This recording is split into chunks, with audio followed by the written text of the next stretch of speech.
As a time that we allot to anybody who has questions or comments that aren't related to an item on the agenda.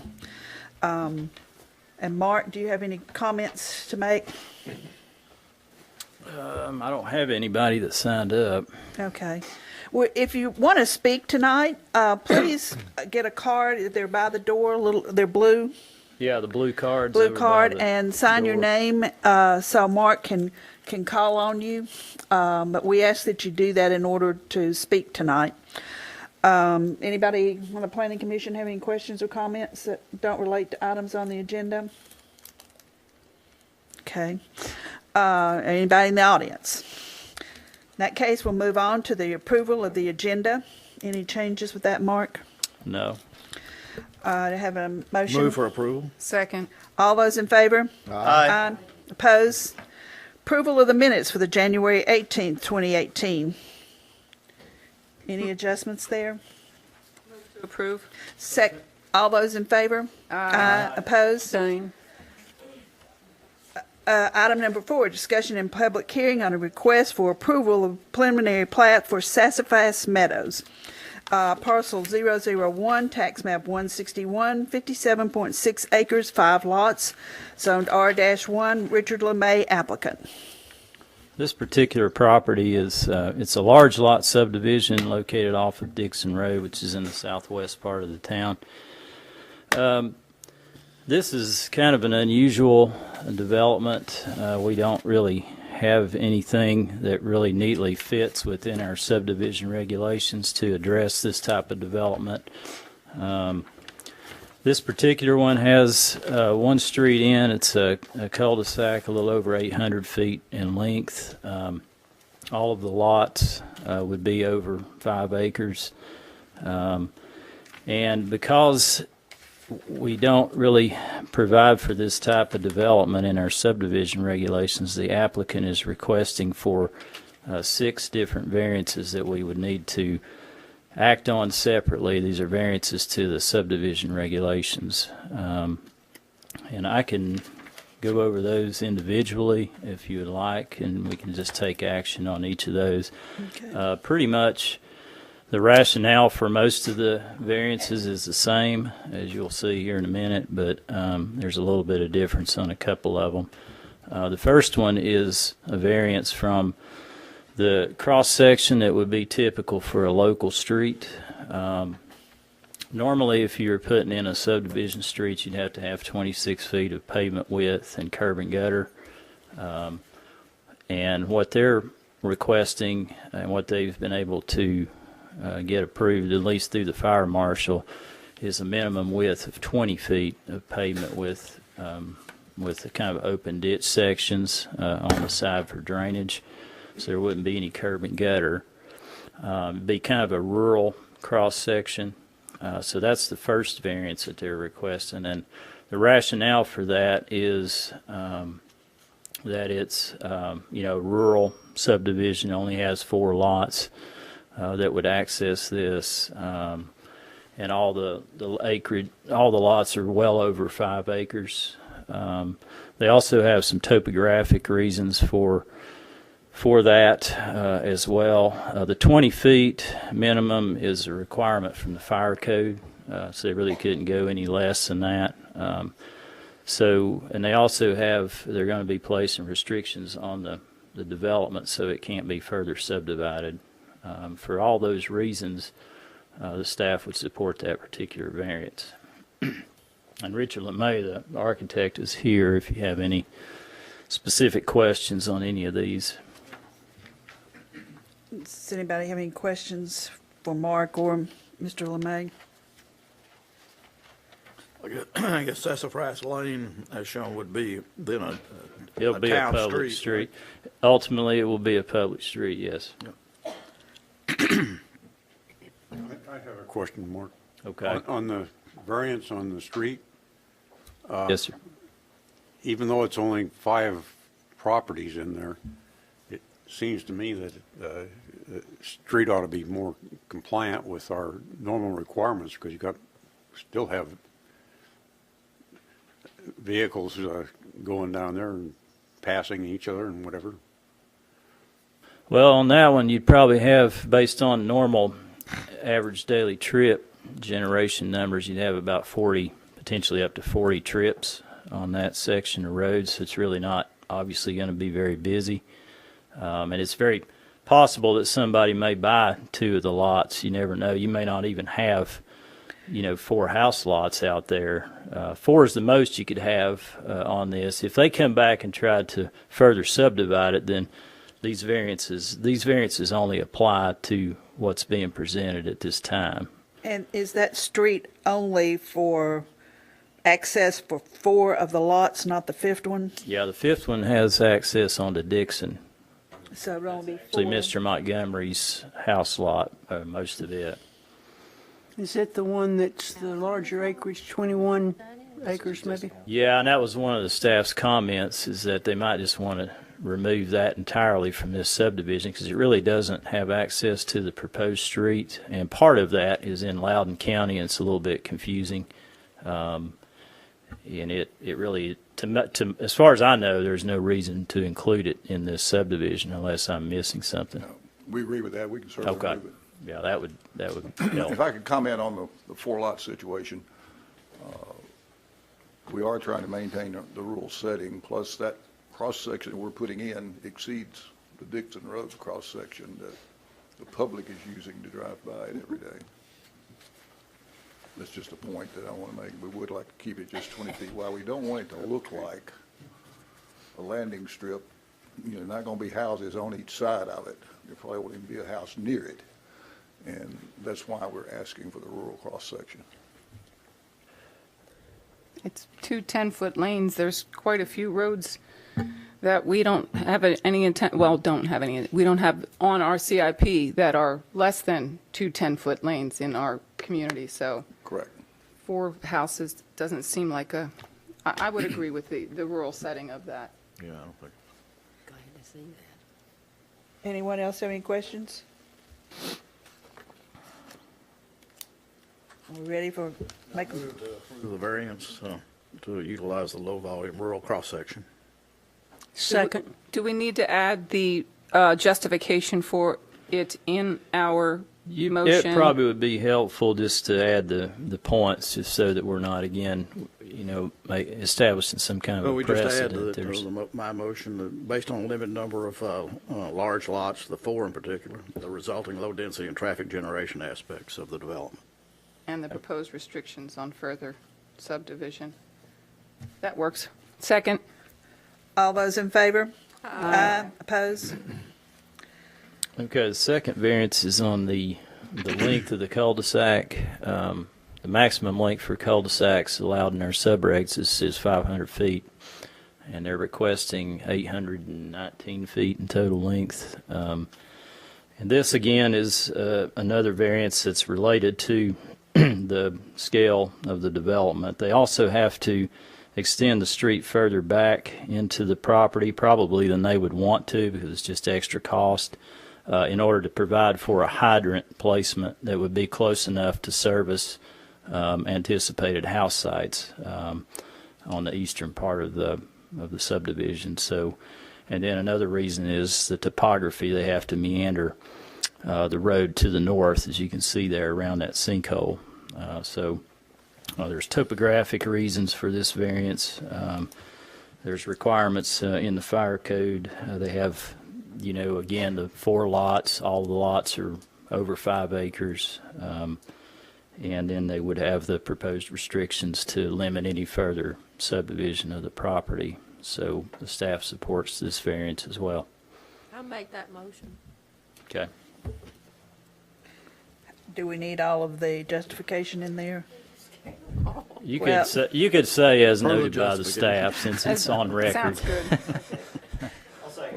Question. Yes, ma'am. It's just a curiosity question. I noticed that you suggested that be a Y at the end of the cul-de-sac. Well, I Didn't mean, that was just what they had, originally it was a cul-de-sac bulb. Yeah, That was a design that, and why was it changed to a Y? I'm just curious. We changed it primarily for what I was talking about before.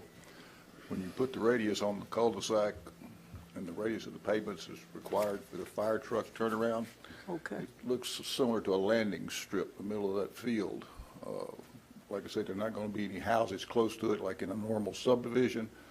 So we did it more for aesthetics, and it meets the fire requirements. Kind of breaks up the That's kind expanse of of what I thought, asphalt. okay. Yeah. Looks like it'd be harder to turn around there using a Y than the bulb light. Well, just to be clear, it's not a part of the variance, but I think, we're looking at the preliminary plat comment. We've got one that's going to be talking about modifying the Y turnaround, comply with the Talking about it. 2012 International We've Fire got a Code. So that, we got a lengthen each run, I think, 4 feet. There's some, they're a little short on our drawing. We'll make it match. it's modifying the Y, it's not changing the Y. Right, it's just making the Y a different dimension. Thank you, Richard. This is more out of just curiosity. I think when you guys originally started this, you were originally talking about doing a joint permanent access easement. What was the rationale from going from an easement over to a public right-of-way?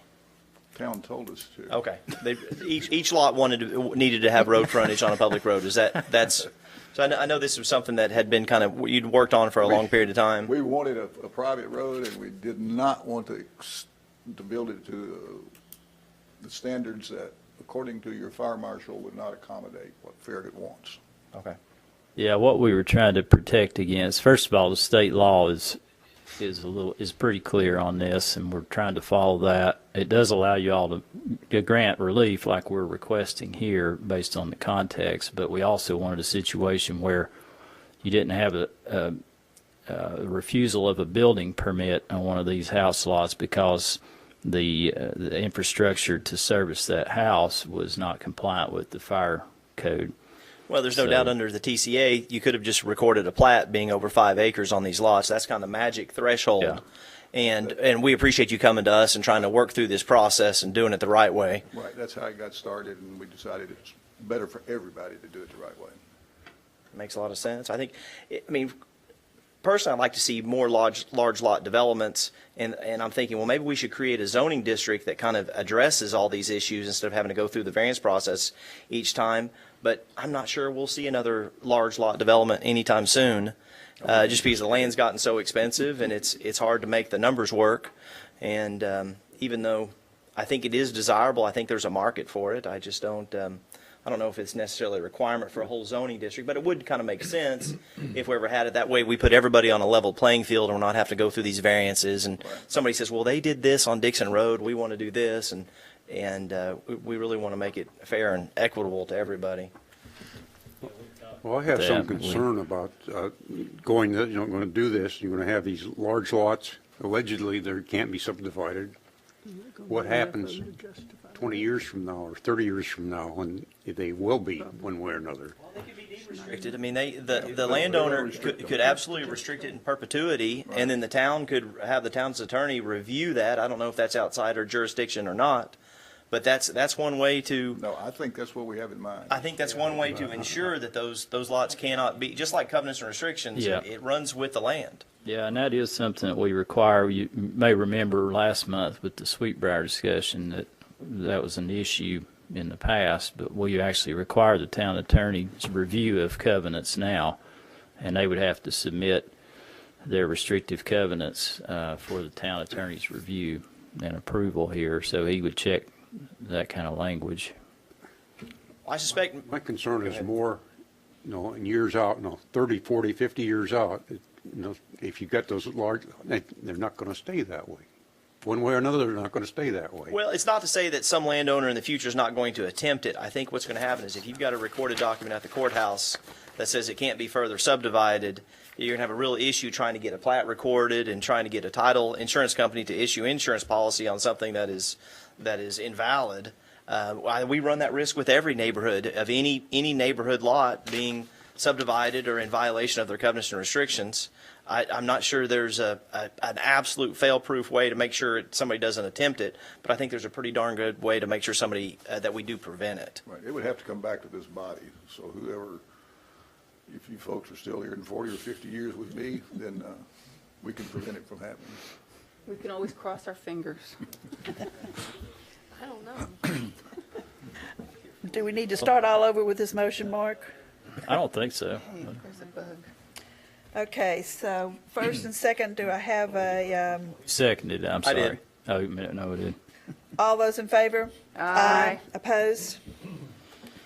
The third variance is from the requirement to construct a sidewalk along the street. Again, this is a very rural character, 4 lots, large lots. You could walk on the street. I mean, that's essentially a wide walking trail in this context because it's, 40 trips per day maximum. So, the staff does support this. We also, understand that there'll be restrictions, like I say, on further subdivision to help ensure that that density does not increase. So we would support this variance. But I would note that, and I mentioned this to the engineer, we would highly recommend that there be on this plat and reflected on the final plat an easement that would tie the walking trail. There's actually a walking trail that stubs in from the north from Rockwell Farm, and then there, of course, the Montgomery Trail on the east side. But there's a trail that comes in somewhere in here, and it stubs out to this property, and they could either bring it around, here to the street, or on the other direction, or maybe even plat an easement from the Montgomery Trail to the end of the cul-de-sac, so that in the future, if the town and the community wanted to have a connection from the Montgomery Trail or Rockwell Farm or both to this street to Dixon, that you'd have the opportunity to put that in. You'd have the legal ability to do that, and then people that buy those lots would know that that easement's there. Then there's that possibility that could occur in the future. We're not asking the owner to put that in at this time because the proportion of their cost to do that would not be in line with the proportion of their impact with what they're doing with this subdivision. So, but that is something that we would recommend. That'll be one of the recommendations on the preliminary plat itself. But I wanted to point that out as part of this discussion. So we're not really saying that there'll never be connections into this street or to Dixon Road. We're just saying, based on the scale before you at this time, we would recommend a variance. But what do they need to do to stub it out at this point? Anything, or? They would just need to create a 20-foot easement, look at the topography, kind of figure out where anticipated building sites would be, and plat that. Ideally, it would be great if you could plat one from Rockwell Farm and the Montgomery Trail, and then that way one or the other or both could maybe be installed at some point. As you know, when Bridgemore develops, they'll be extending walking trails to the Montgomery Trail, and then if we could get that on down to Dixon, that would open that whole area up. So. Is that something you all would be The willing to developer do? is happy to do one, we don't want to do two. What it does, I wouldn't it's a worry good about idea, lot. but it affects the person buying that lot to know that that's adjacent to them. It's usually not an asset. If you've got the right person, it could be, I suppose. But it's really not an asset for the development as far as selling, but we will provide an easement to one trail or the other, if that's adequate. A definite here, Mark? Wouldn't want a walking trail coming through. I think that could be a subject to the plat, that they would have to provide an easement, and we'll just have to review that on the resubmittal. I think I would look at where topographically it makes the most sense, and it would be ease of construction, for the town, from the town's perspective. I don't think you're going to find that on this site. I was looking, the most logical spot would be going basically with that drainage easement, but I can understand why we don't want to put a walking trail across a sinkhole. Personally, I wouldn't, it doesn't make sense to run it through the lot. I think whatever it does, it needs to run down a lot line. Follow the lot line, correct. And Yes. I'm not seeing just a real obvious location to do that, No. unfortunately. Yeah, there's some topography out there. Yeah, you can see. We'll be happy to provide an easement wherever the town wants us to put it. But Okay. it does need to be along a lot line, and I can't guarantee the buildability of it along the lot lines we're showing. Any other questions or comments? I move to approve the variance for the sidewalk construction based on the reasons listed in our paper. Second. All those in favor? Aye. Opposed? Okay, the fourth variance is from the streetscaping plan. That's something we created last month in the subdivision regulations. So they're asking for a variance from that. This, kind of by design has streetscaping. It's going to have a rural character and lots of open space, which is a purpose of having a streetscape plan. The rural cross-section, I think, it would be an attractive cross-section. It's limited asphalt width, so the staff would support this variance as well for the reasons noted on the previous variances. Any plans for any trees or anything along that road? No, ma'am. Just There are let trees that'll natural, be, we're just not as it taking is? down any trees. There are trees there that are existing sporadically. There are some wooded areas, but most of those are on the larger lot. But we're not taking any trees down, but we don't plant. They Just want it in do its plan to natural landscape the state. area at the entrance. There'll be some smaller trees in that area. As I have one question on that, Richard, was how is that going to be? Who's going to be owning that land? Because it's kind of a little. Town of Farragut. We are. So is that going to be part of the right of Right way? of way and just put an easement for the landscaping Okay. around that area. An easement. Okay. All right. That answers my question. Any more? Okay. Move Yep. for approval of variance from the sidewalk construction requirements for reasons stated by staff. We're on streetscaping. Second. Oh, The I'm sorry, streetscape, streetscape yeah. plan, sorry. A variance from the streetscaping plan requirements per reasons by staff. Second. All those in favor? Opposed?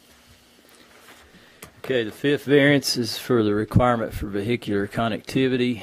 That was something that we created as a requirement recently. And again, we did not have this kind of development in mind, I don't think, when we did that. Another variance based on the character of the development, very large lots, very rural character. And you've got so much open space, around this and these estate lots. If we do recommend, as I mentioned earlier, the pedestrian connection, the walking trail connection at a minimum, but we would support a variance from the vehicular connection based on this type of development. Why the variance? I mean, if you're going to have more than 10% regardless, why does it need any variances? Well, you talking about the connectivity? Oh, he's on number 6, I think. I'm We're on talking number about the 5 still. connectivity variance, yeah.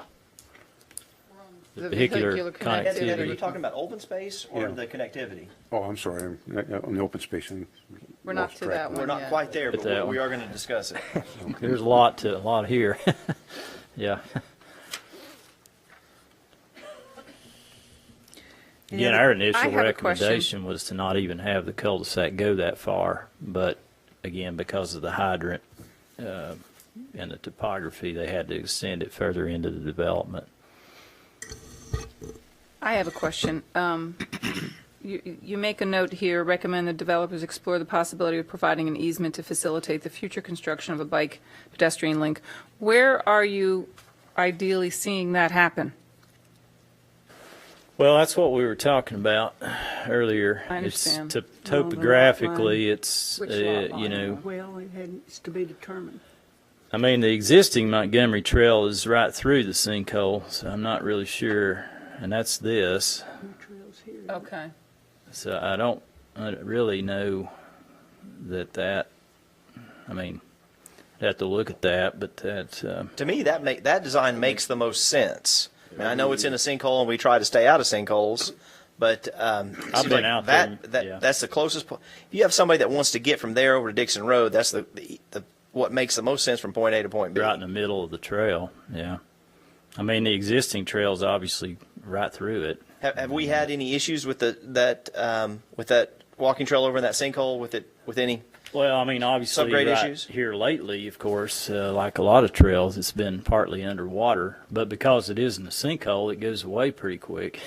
We've We not haven't had had any any issues with it. structural issues Any that structural I'm aware issues? of. I mean, It does flood frequently. Yes, it does. Yes. How long Why since why they not make flooded? the walking trail and go on Not too long. Like the less than a day? sinkhole? It is in the current trail's in the lowest spot, though. Where this trail connection would go would be going uphill, from the trail. That trail he's talking about is existing already. Yeah, the north and south trail is already It's existing. already there. The other option is to, and I don't remember where it's at, but to bring in from Rockwell Farm and bring it down along this property line in. Yeah, I can't see the owners of either Lot 2 or 3 being happy about that. This is that's a drainage easement? We're trying to create. The one going east to west is a drainage easement. So could you put a trail on top of a drainage easement? You're not putting any pipe in the ground there, are you? No, that's an overflow for the sinkhole, in case it goes in that direction. We left an easement for it to be directed that way.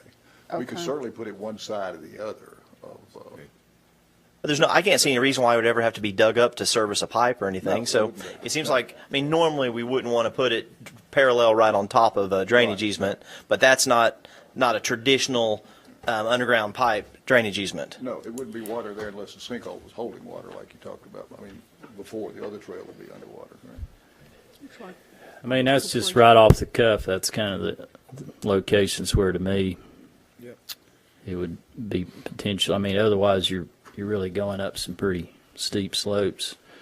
I think for connectivity purposes, I think the one running east and west is going to make the most sense as far as pedestrians actually using it.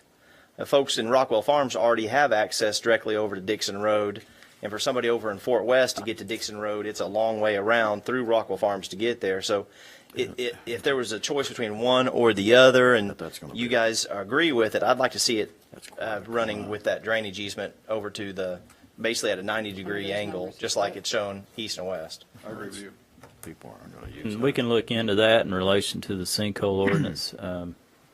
I don't know right offhand. We just have to look into Right. it. But I think the point is they need to, as a condition of this approval, our recommendation is that there is an easement platted in a logical, constructible location that would connect an existing walking trail to this street.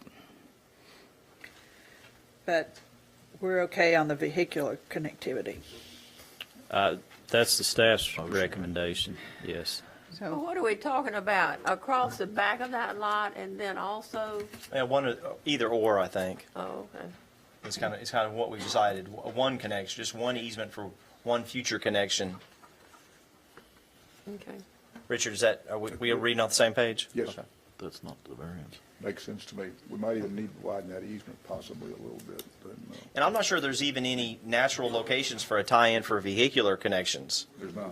No, there Even if this isn't. was a traditional R1 or R2 development, I'm not sure where we could tie in. So We want to tie in for vehicular. all right, so No, there's nothing there. Yeah, we don't I'm want going to to offer a motion from the variance from the vehicular connectivity requirement, stating all the reasons on the record. Second. All those in favor? Aye. Opposed? Hold on 1 minute. Let me get that again. That was Noah, and who seconded that? I did. Okay, and finally, the sixth and final variance is from the 10% open space dedication requirement. Actually, when the Montgomerys dedicated the land for the Montgomery Trail, we had talked with them about that would go toward future dedications on their property's development. So, and then with that coupled with the fact that it is kind of an open space development by design, we would support the variances in this case. They do have to have covenants prepared, and they will have to be reviewed by the town attorney. And even though you won't have open space per se, but you will have the walking trail easement. You'll have the landscaped area up at the front. And so that will have to be accounted for in covenants that we'll have to approve. Is that standard procedure that the covenants are reviewed, or should we make that a subject to here? You can make it a subject to, but that is standard procedure, but it doesn't hurt to make that as a subject to on the plat itself. Yeah, Yeah. I'd like to see that. What subject to what? Subject to the review of the covenants. So on this one, it's the variance to the 10% open space, and the staff does support it for the reasons that I had noted. Do I have a motion? I move for approval of the variance for the 10% open space dedication requirements based on staff's reasoning. Second. All those in favor? Aye. Okay. So now we're going to the plat, action on the plat itself. Let's see here, and that's just another drawing of this. Staff recommends approval of the preliminary plat itself, subject to the 7 conditions there at your places, and I think we also added another subject to dealing with the covenants that would have to be reviewed and approved by the town attorney. That would be condition 8, and that would address, the not being re-subdividing the property in the future and how the walking trail and landscape area are to be maintained and addressed as And the part of easement this provided development. for the walking Yeah, trail? Okay. That's in the form. Yes.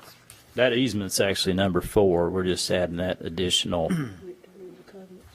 stipulation dealing with the covenants. Yep. And the staff recommends approval subject to those 8 conditions. Are you We're right? good with that. You're right about that. Have any more questions or comments? Do I have a motion? Move to approve per the subject tos. Second. All those in favor? Aye. Opposed? Thank you for your time. Thank you, Richard.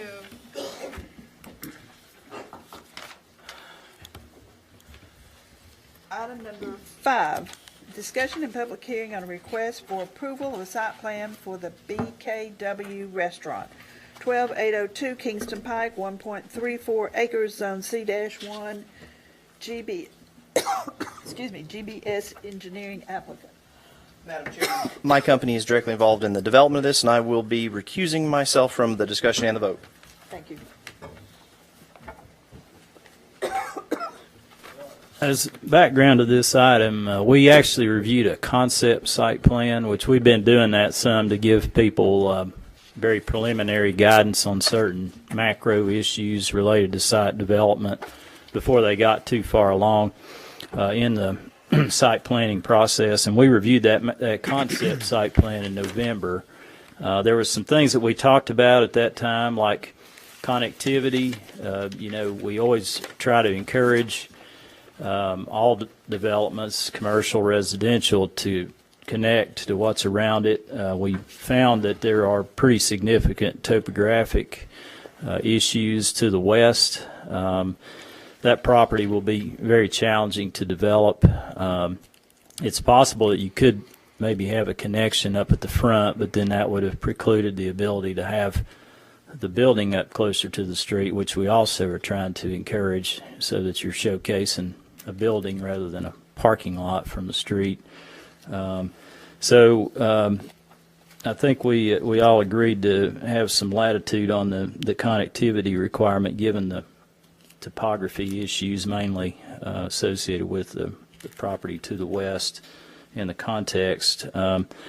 We talked about parking. This is a restaurant. Restaurants are our highest parking space generation use, 1 space per 100 square feet of gross floor area, plus some parking requirements for outdoor areas, devoted outdoor seating.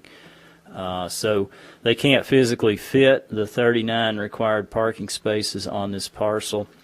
So what we talked about in November and what they're showing as part of this site plan is provided for 10 extra parking spaces that are required on the adjacent parcel to the south that's owned by the same entity.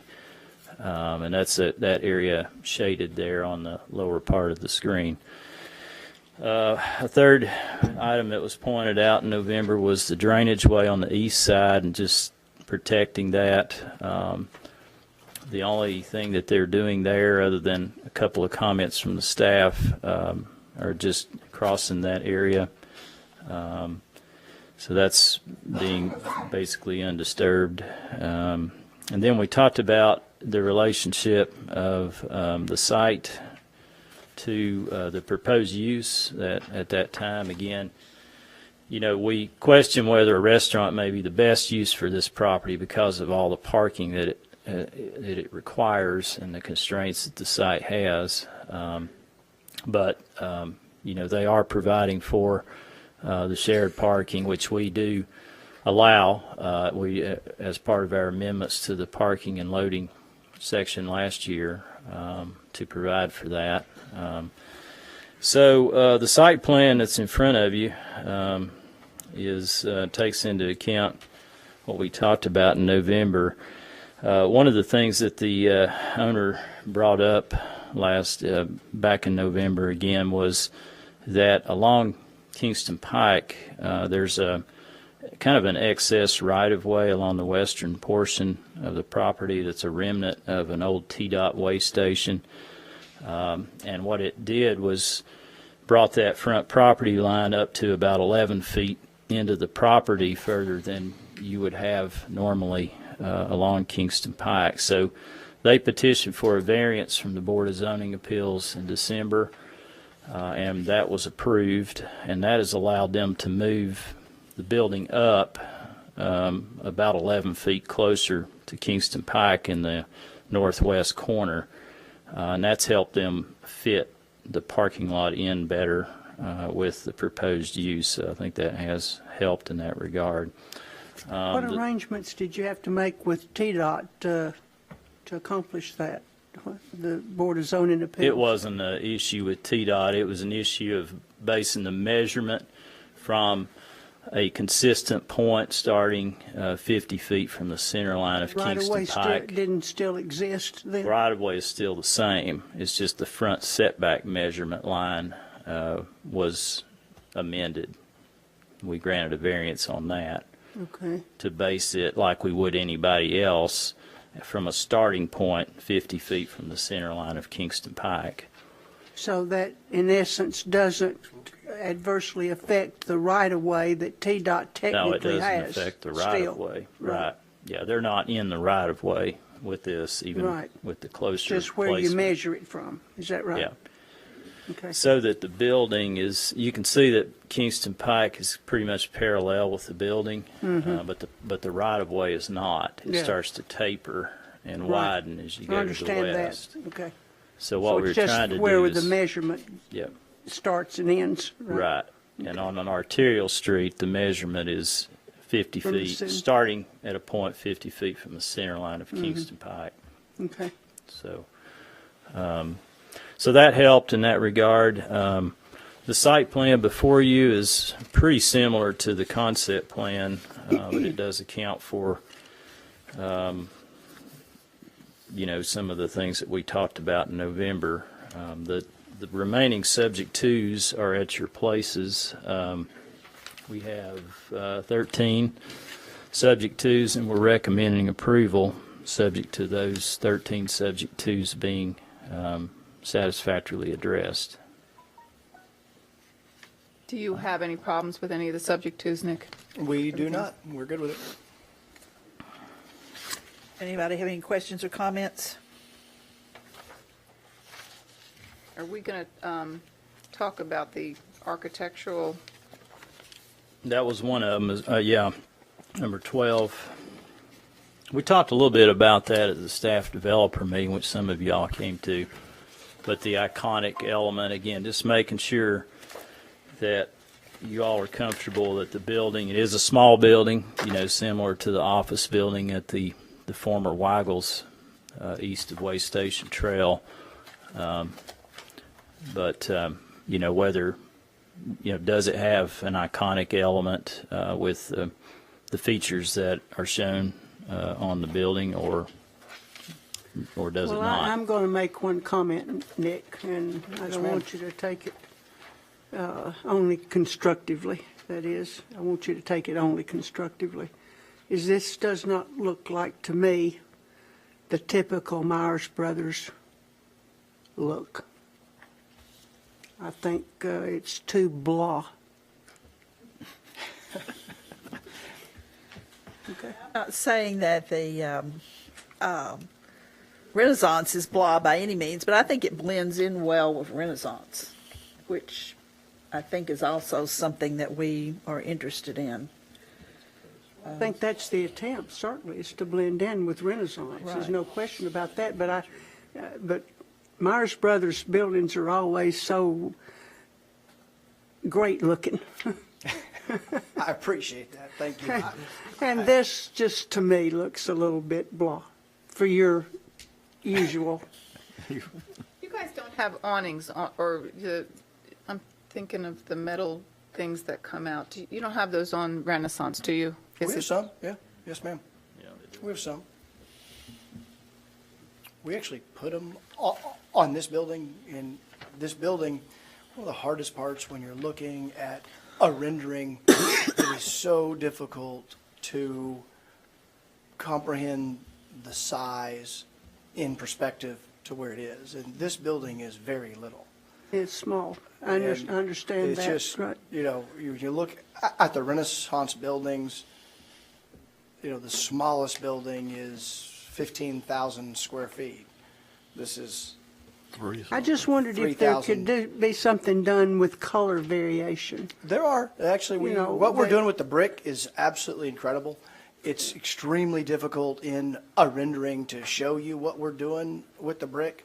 Would you consider your iconic element then? Absolutely. I think this will be one of, I think when this building's built, I think when you look at it, you'll I'll be happier. You're going to be very happy with it. It's just really hard to show the details that we're doing with the bricks.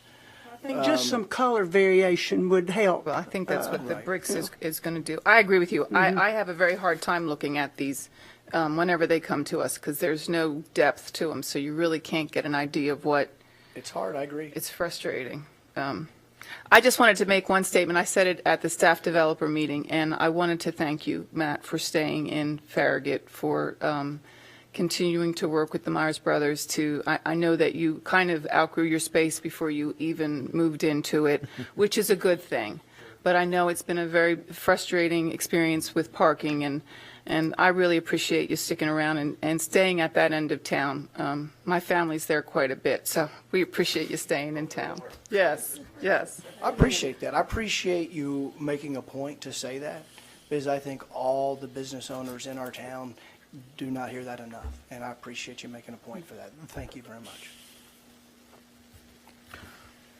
Does anybody else have any questions or comments? I got a question for Mark. Are there 29 parking spaces? I'm trying to find Yes. that. I'm trying to find the difference between be. 28 and 29. I believe there's 29. We counted them about 45 times. Yeah, there's 3 there.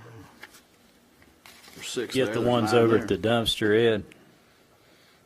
There's 3 over there at the dumpster. Yeah, that's over on the right-hand side, right? Yeah, on the east side. Okay, you got 9 that's parallel to the restaurant. You got 6 to the west. You actually got 7. I think you might be missing the ones that are in the the permeable paver area, or the. Oh, okay, okay, That's probably what it is, because it is a little bit hard to follow that. okay, I got it, I got you. Yeah, those are where they're satisfying their low impact development Okay, requirement with that. part of the stormwater system. We talked last time about the traffic flow as far as getting handicapped people closer to the entrance, didn't we? Yeah, we did. Is that worked out better now? We think so, yes. We're very happy with it. All right. Explain to me which way this goes. Goes from the sidewalk. I mean, that's still something that I think is kind of debatable too, but here's the handicap spaces. Normally they're in the front of the building, but there's a sidewalk here that connects to this, and then the entrance is here. So it is pretty close to It's the about as building. close as we could get, Mark. About as I mean, close as, yeah, because really it's closer than if you put the parking over here, on the front. So it looks kind of like it's not where it should be, but in relation to the building's actual entrance point, it's, And the entrance, show me where the entrance is again, Mark. here's an Right in entrance here. here, Right here. then there's an entrance here. Okay. There's also So an how could a entrance here. driver let a handicapped person out? Where could they let them out closest to the entrance? Is my question. I think where they park. Park, that's the closest. Yes, ma'am. Okay. That's this. There's those two spaces there are Right. van accessible. So they'll have to walk. Is that a distance of 50 or 75 feet or what you think? Oh, yeah, less than, About 20? yeah, less than 20 20 feet. feet? Okay. Yeah, the parking space depth is 19 feet, so you can kind of gauge it by that. Okay, and that's, well, you Yeah. can't see where I'm pointing. It'd be about, That's these if you were two on the right here, lower Yeah. space, you'd be about 40 feet. Okay. Lot, get to the it's, front of the compared to building. the BKW today, it's a lot closer. Okay. I had the same observation when I first saw that, and I started looking at where the entrance points were, and it made more sense. Yeah. The entrance is not like down in the middle of the building Yeah. there, on the side. Okay. Thank you very much. I'm going to move for Appreciate questions. approval. Well, I have a question sorry. first. On one of the notes here, the addition of a Oh, I note figured. that will, that the owner will work with suppliers to require deliveries during off hours. Is that going to be a problem, getting deliveries during off hours? Okay. No, what Matt does and most of the restaurateurs in town, tell them, if you try to deliver, we're not going to receive if Okay. we're packed. It just doesn't work. Okay. We don't have the staff. So that's, that doesn't mean the trucks won't show up, but No. they're going to have to wait. So usually they only do it once. Okay. And you all are okay with the subject twos? Yes, ma'am, we are. Okay. Move to approve per the subject twos. Second. All those in favor? Opposed? Okay, thank you. Thank you We for appreciate staying. your time. Thank you. Thank you. Mark, we're glad to see some dirt being moved over there at, yes.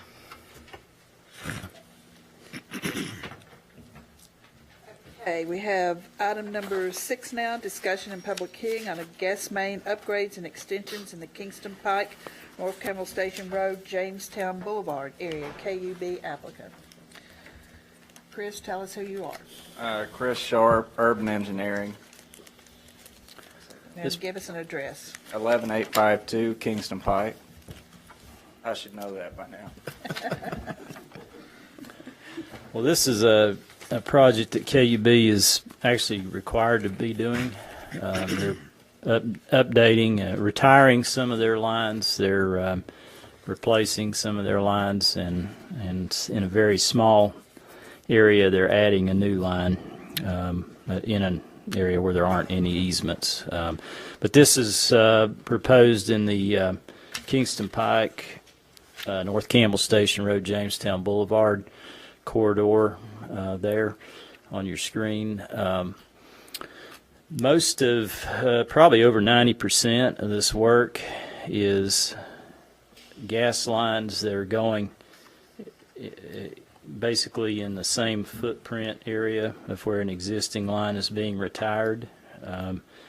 There's a few instances where these new lines, they're not replacing the lines, they're just retiring some of the old lines. So the new lines are going adjacent to some of these lines. In the case of most of Jamestown Boulevard, the new line would be in the right-of-way. There's some areas, including some on the town's property, where an additional easement will be needed, similar to what we required TDS to do on the Public Works property a few months ago, as y'all may remember. They would have to do a plat for the easement on the town property, and that would have to go through the commission, and then, of course, the mayor, as the representative of the town, would be signing that as the owner. The area in blue, it's about 700 feet of new gas line that would not be in existing easements or adjacent to existing easements. Those will have to be obtained. So it's not a lot of, new gas line. The Planning Commission actually has the responsibility for reviewing extension of utilities. It's provided for under state law. So that's why you all are reviewing it. And the point of that, the whole reason that that's a requirement in the state law is to try to coordinate utility proposals with what's going on in the community. And the Planning Commission should be the most knowledgeable body in terms of what's going on development related in their communities. So, for example, in the case of this proposal, we just want to make sure from a town's perspective that their gas line, for example, along Campbell Station Road, is not going to have an impact on what we're planning to do on the Campbell Station Inn property. They're not doing anything along Kingston Pike in front of the Campbell Station Inn property and don't plan to do anything there. But they will be petitioning for a 15-foot wide easement along Campbell Station Road that we would have to approve. We are confident that it's not going to have an impact on what we're planning.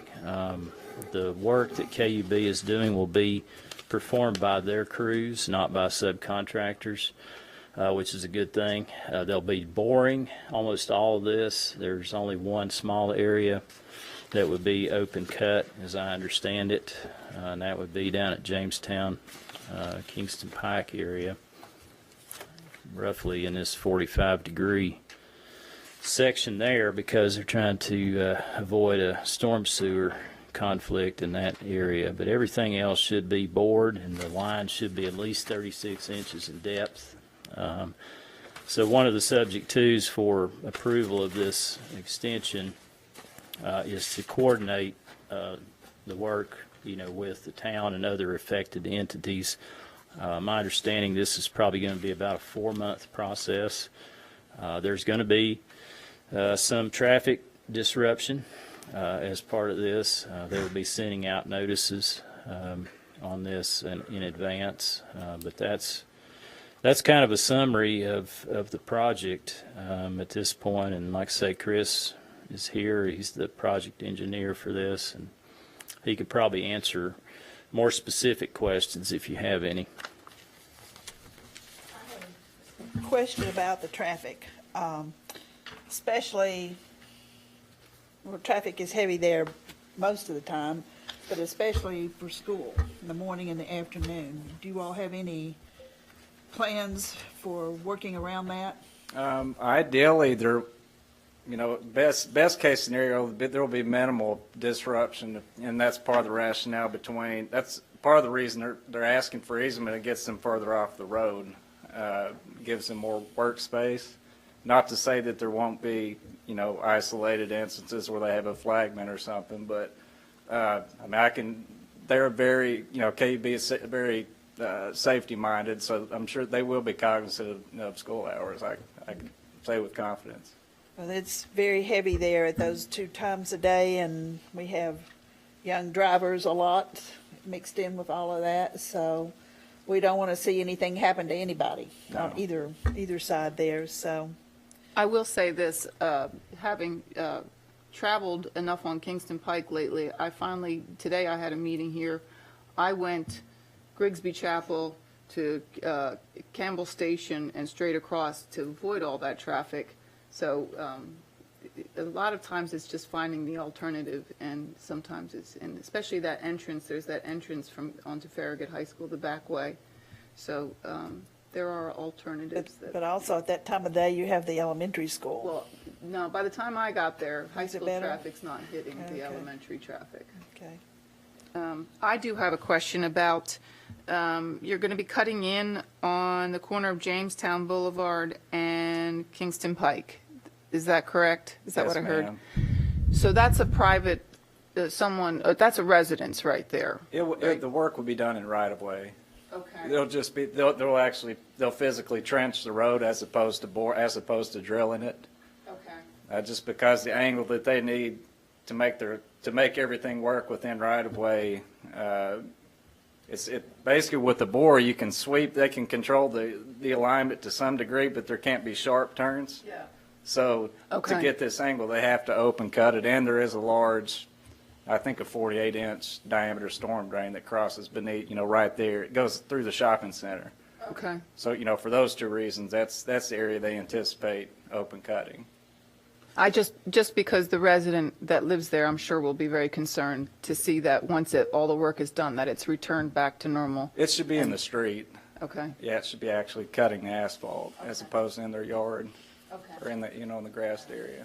And the blue line that's right there, why are they proposing to put that there instead of coming out along Kingston Pike, on the opposite side of Jamestown Boulevard? You're Mark? talking about in behind Turner Homes? Yes. Is that where you're talking Yeah, about? yeah.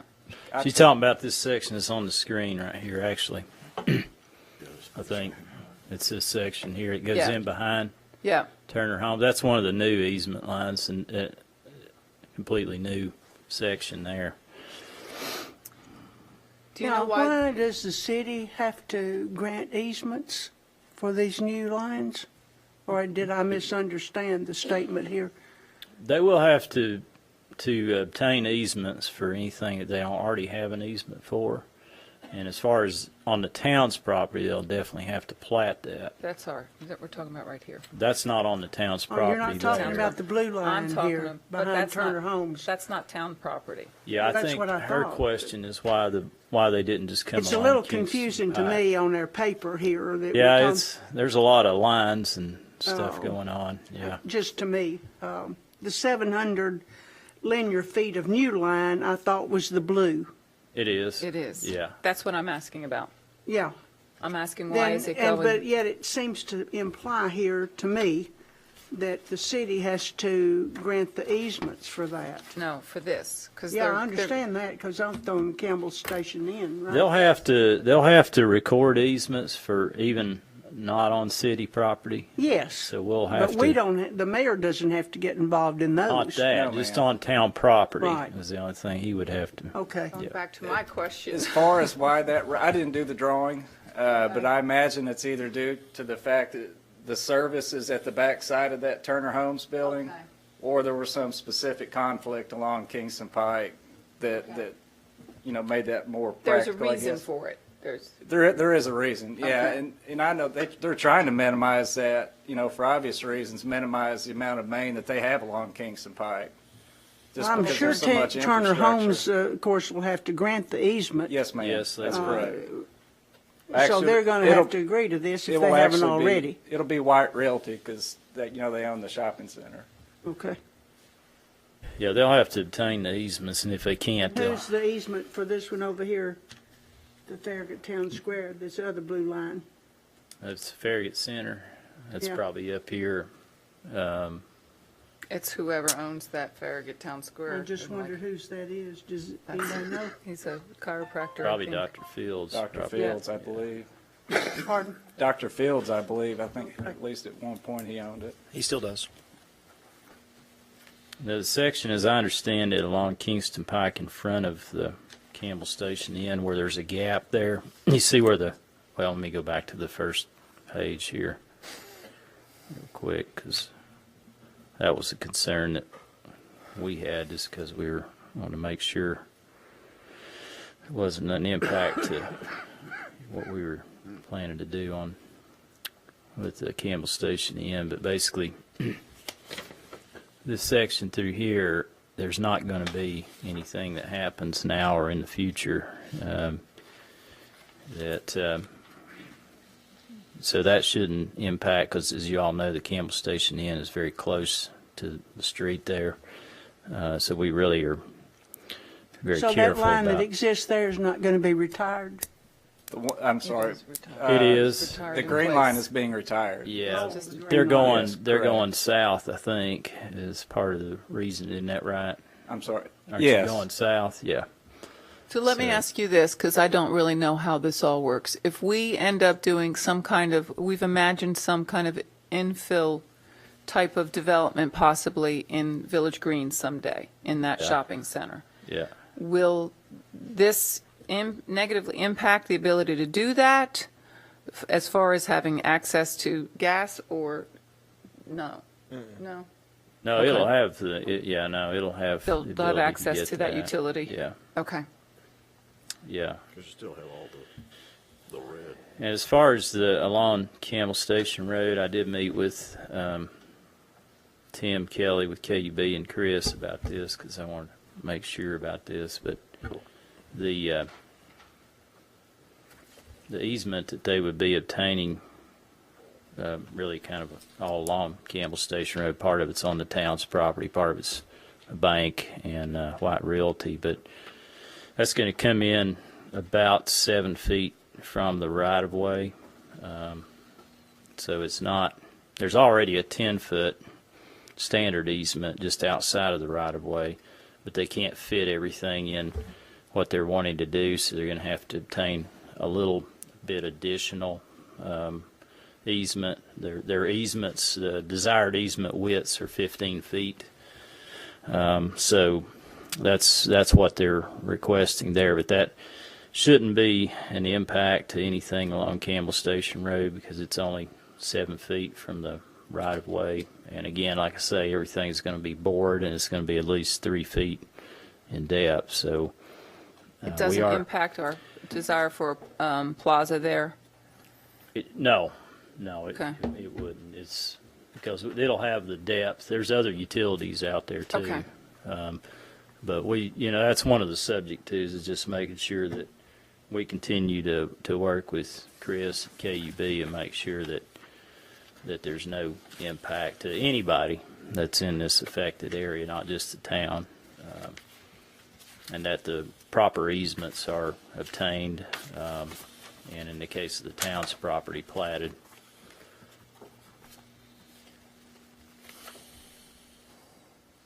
Mark, where are the subject twos for this? They're not delineated, but It's they are in just there. part of that It's just part of that sentence. Okay, just part of that, okay. Subject to continued coordination with the town regarding the Campbell Station Inn property and the proper platting and documentation of any additional easements necessary to support the project. Okay. That's the staff's recommendation. Anybody else have any questions or comments? Nothing, Chris? No, ma'am. Can I move to approve the utility submitted plans with the subject twos? Second? All those in favor? Aye. Opposed? Thank you. Thank you, Chris.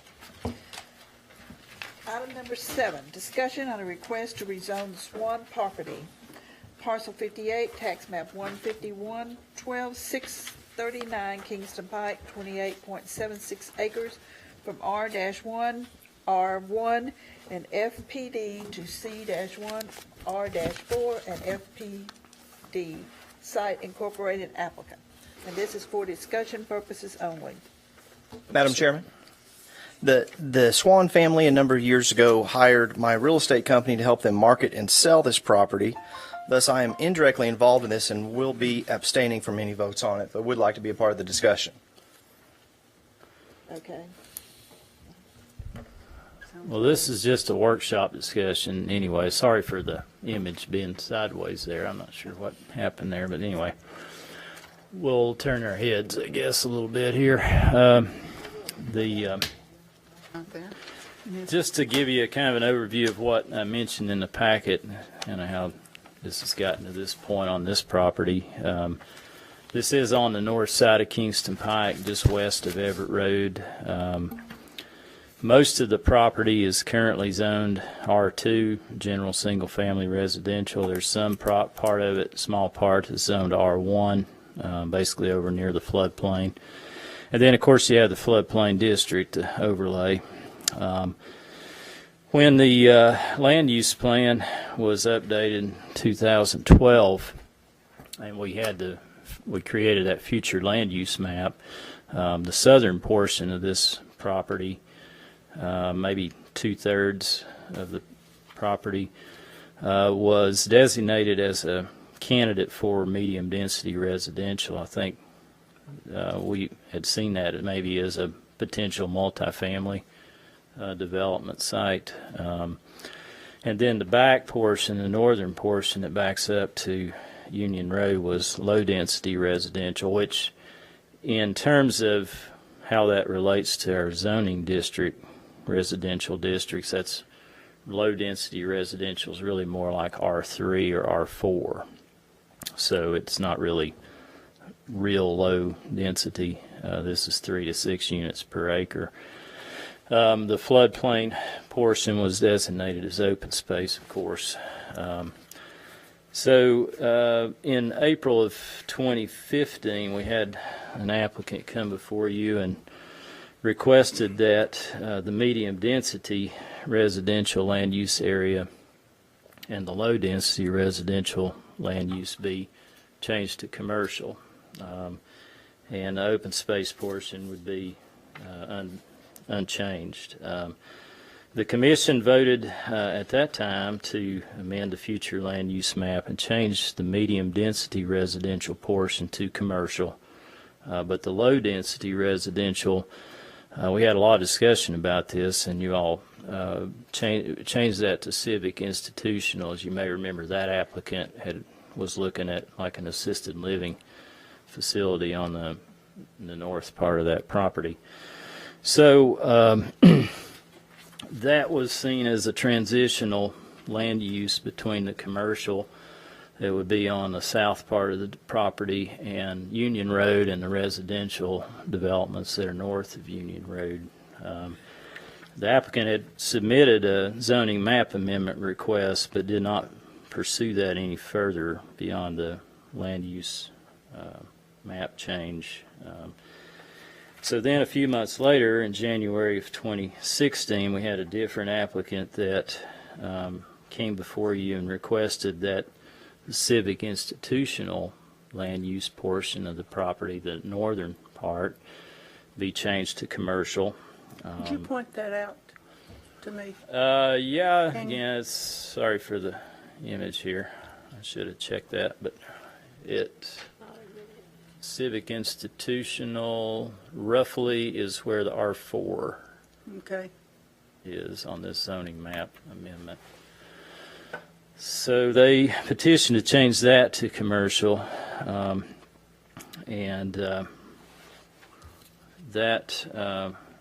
then also at the same time to rezone the property from R2 and floodplain to C1 and floodplain. Then at the area east of the western limit of the floodway on the east side of the property be changed to the open space park zoning district. And that's kind of over in this let's see, this area. Kind of over in that, it's basically undevelopable part of the property. So that was discussed a fair amount, as you may remember, and the commission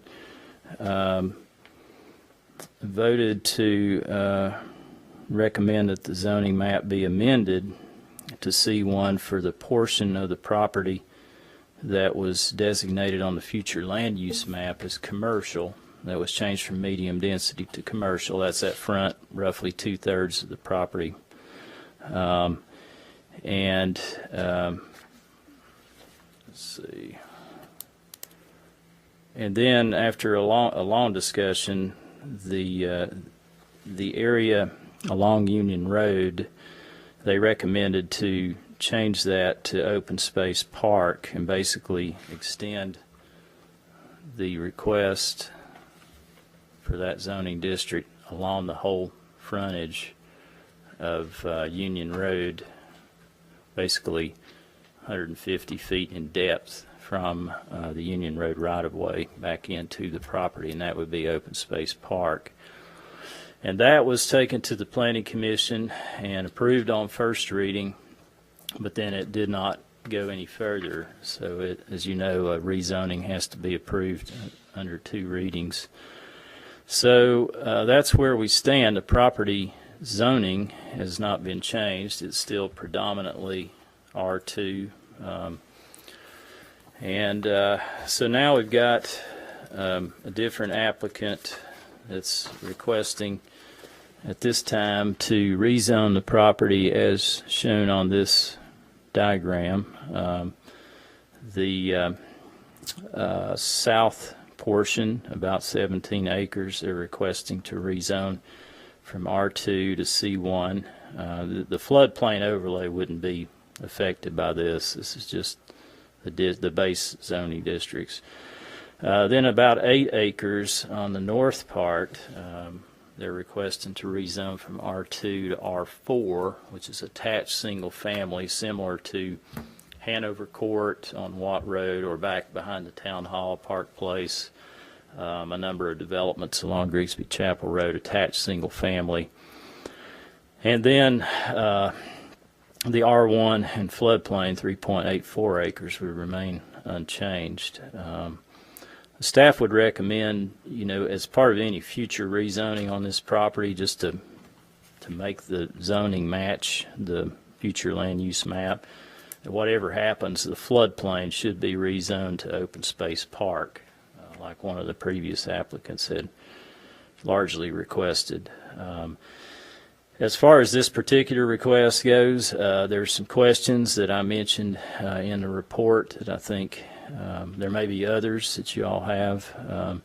One of the questions is whether R4 is appropriate as a transition, because we've always talked about having a transition on this property because of what is the condition of Union Road and what is anticipated to happen with Union Road, and then the subdivisions on the north side of Union Road. And whether there's enough land shown here that's devoted to the R4. Basically, I kind of scaled this off, and it looks like on the western part of the R4, it's about 400 feet in depth from the right-of-way of Union Road to the southern limit of the R4. And then that kind of tapers down to about 150 as you go to the east. So that's a question. Those are a couple of questions. And then anytime you rezone property, I think you got to look at the property, the context, the surrounding context of the area, and whether the zoning district or districts that they're requesting are every use that would be allowed in those districts would be appropriate for that property given its context. So that's another question, is whether C1 in that area would be appropriate with all the uses that are currently allowed in C1. We've talked about that property being really kind of a critical property, maybe something that is more of a neighborhood scale type commercial. We've talked about that a little bit in the past. That's not entirely provided for in the general C1 as it's written right now.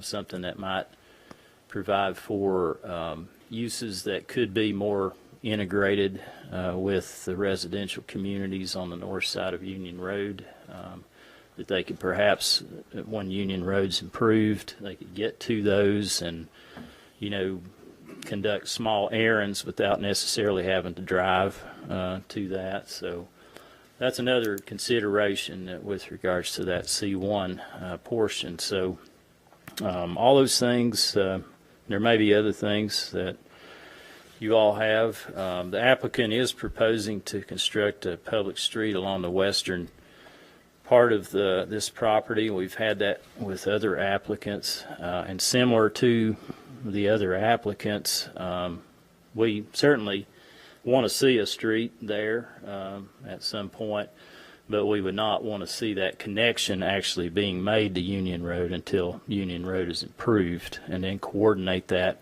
connection with those improvements. So if you all have any questions, I'll be happy to try to answer those. Would you circle the area to be open space park?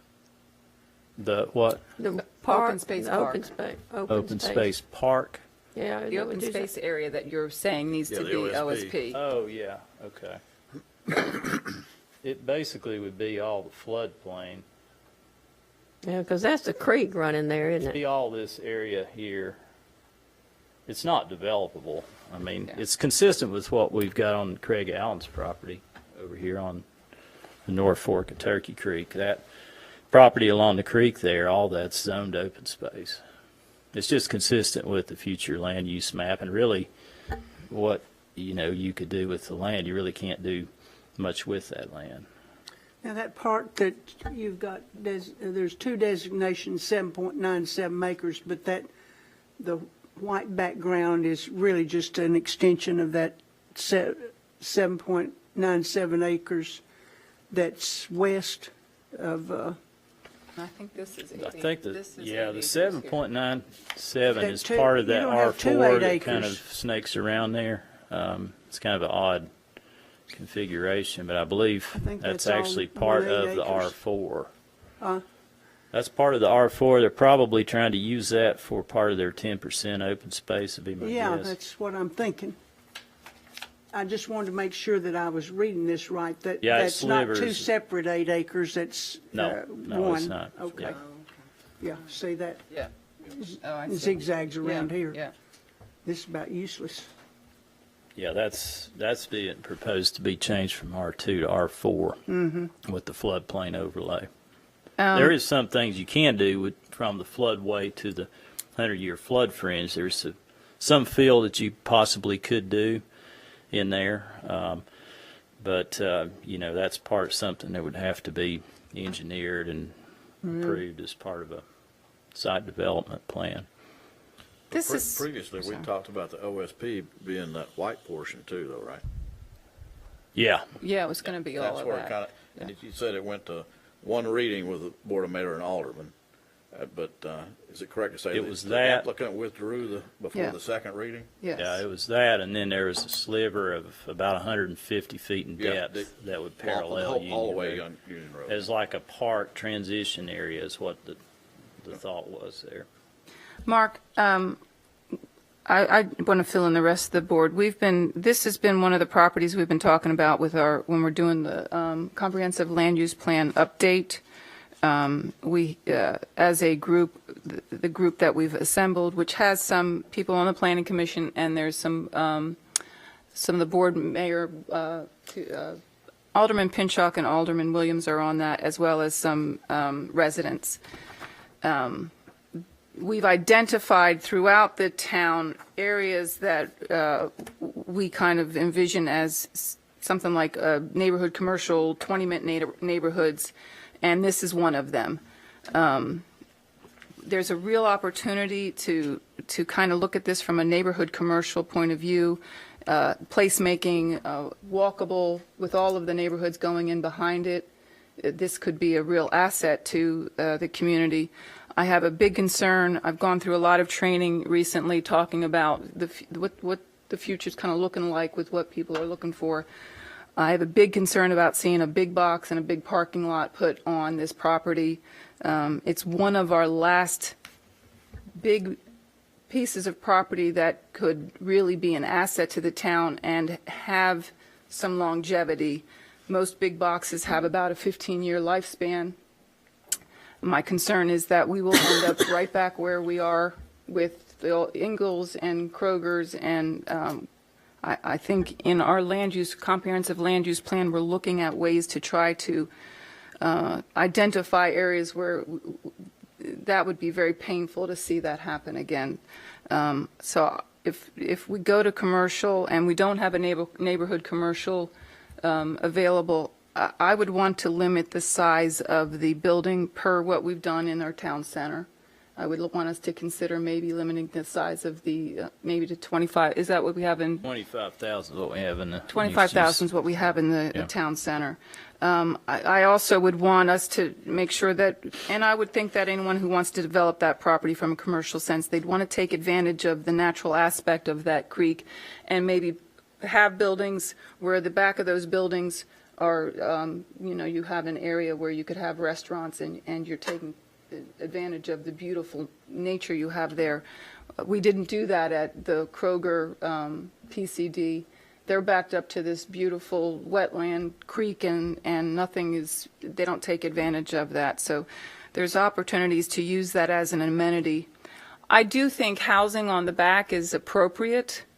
I am concerned about the size of that, if you can legitimately fit in housing in a way that looks attractive and kind of blends the community.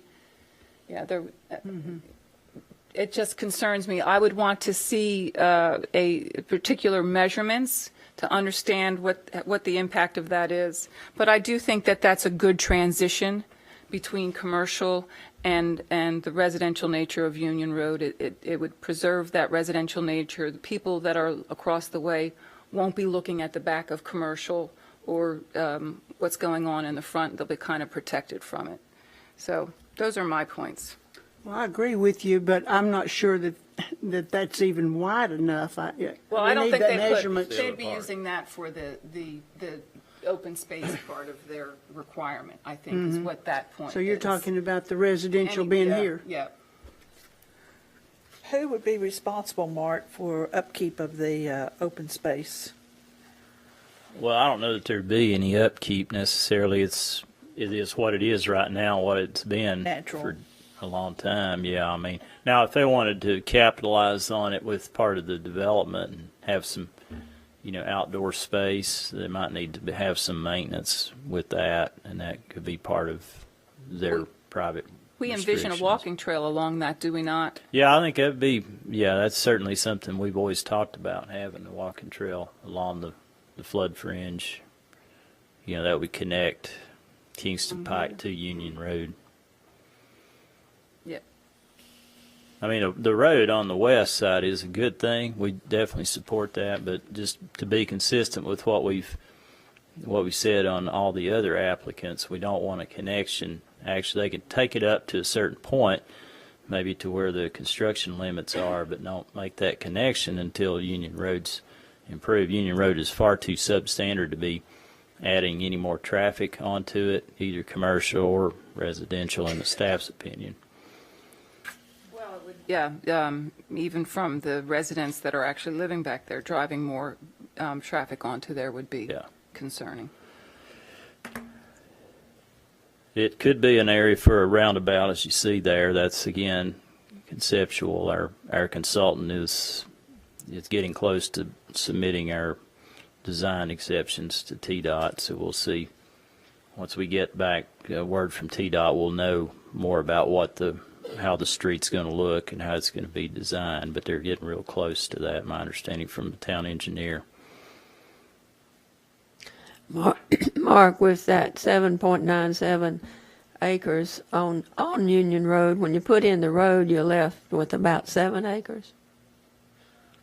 I'd say that you probably accounted for the required right-of-way, didn't you, David? Yeah.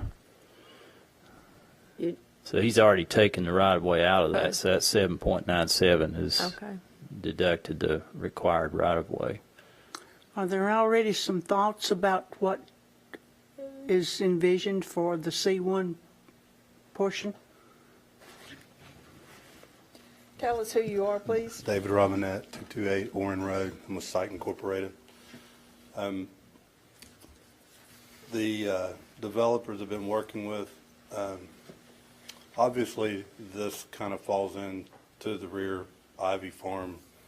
That's where we headed down the road with this, was to build this road to the roundabout, and that roundabout being the entrance into the Ivy Farm.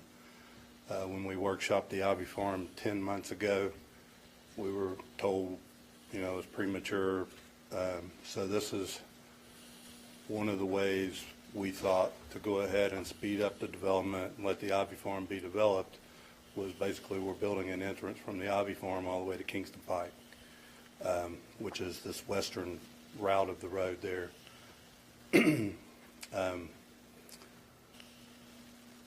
The thought of the commercial, not to get off track, the thought of the commercial is to be more of a neighborhood type of commercial.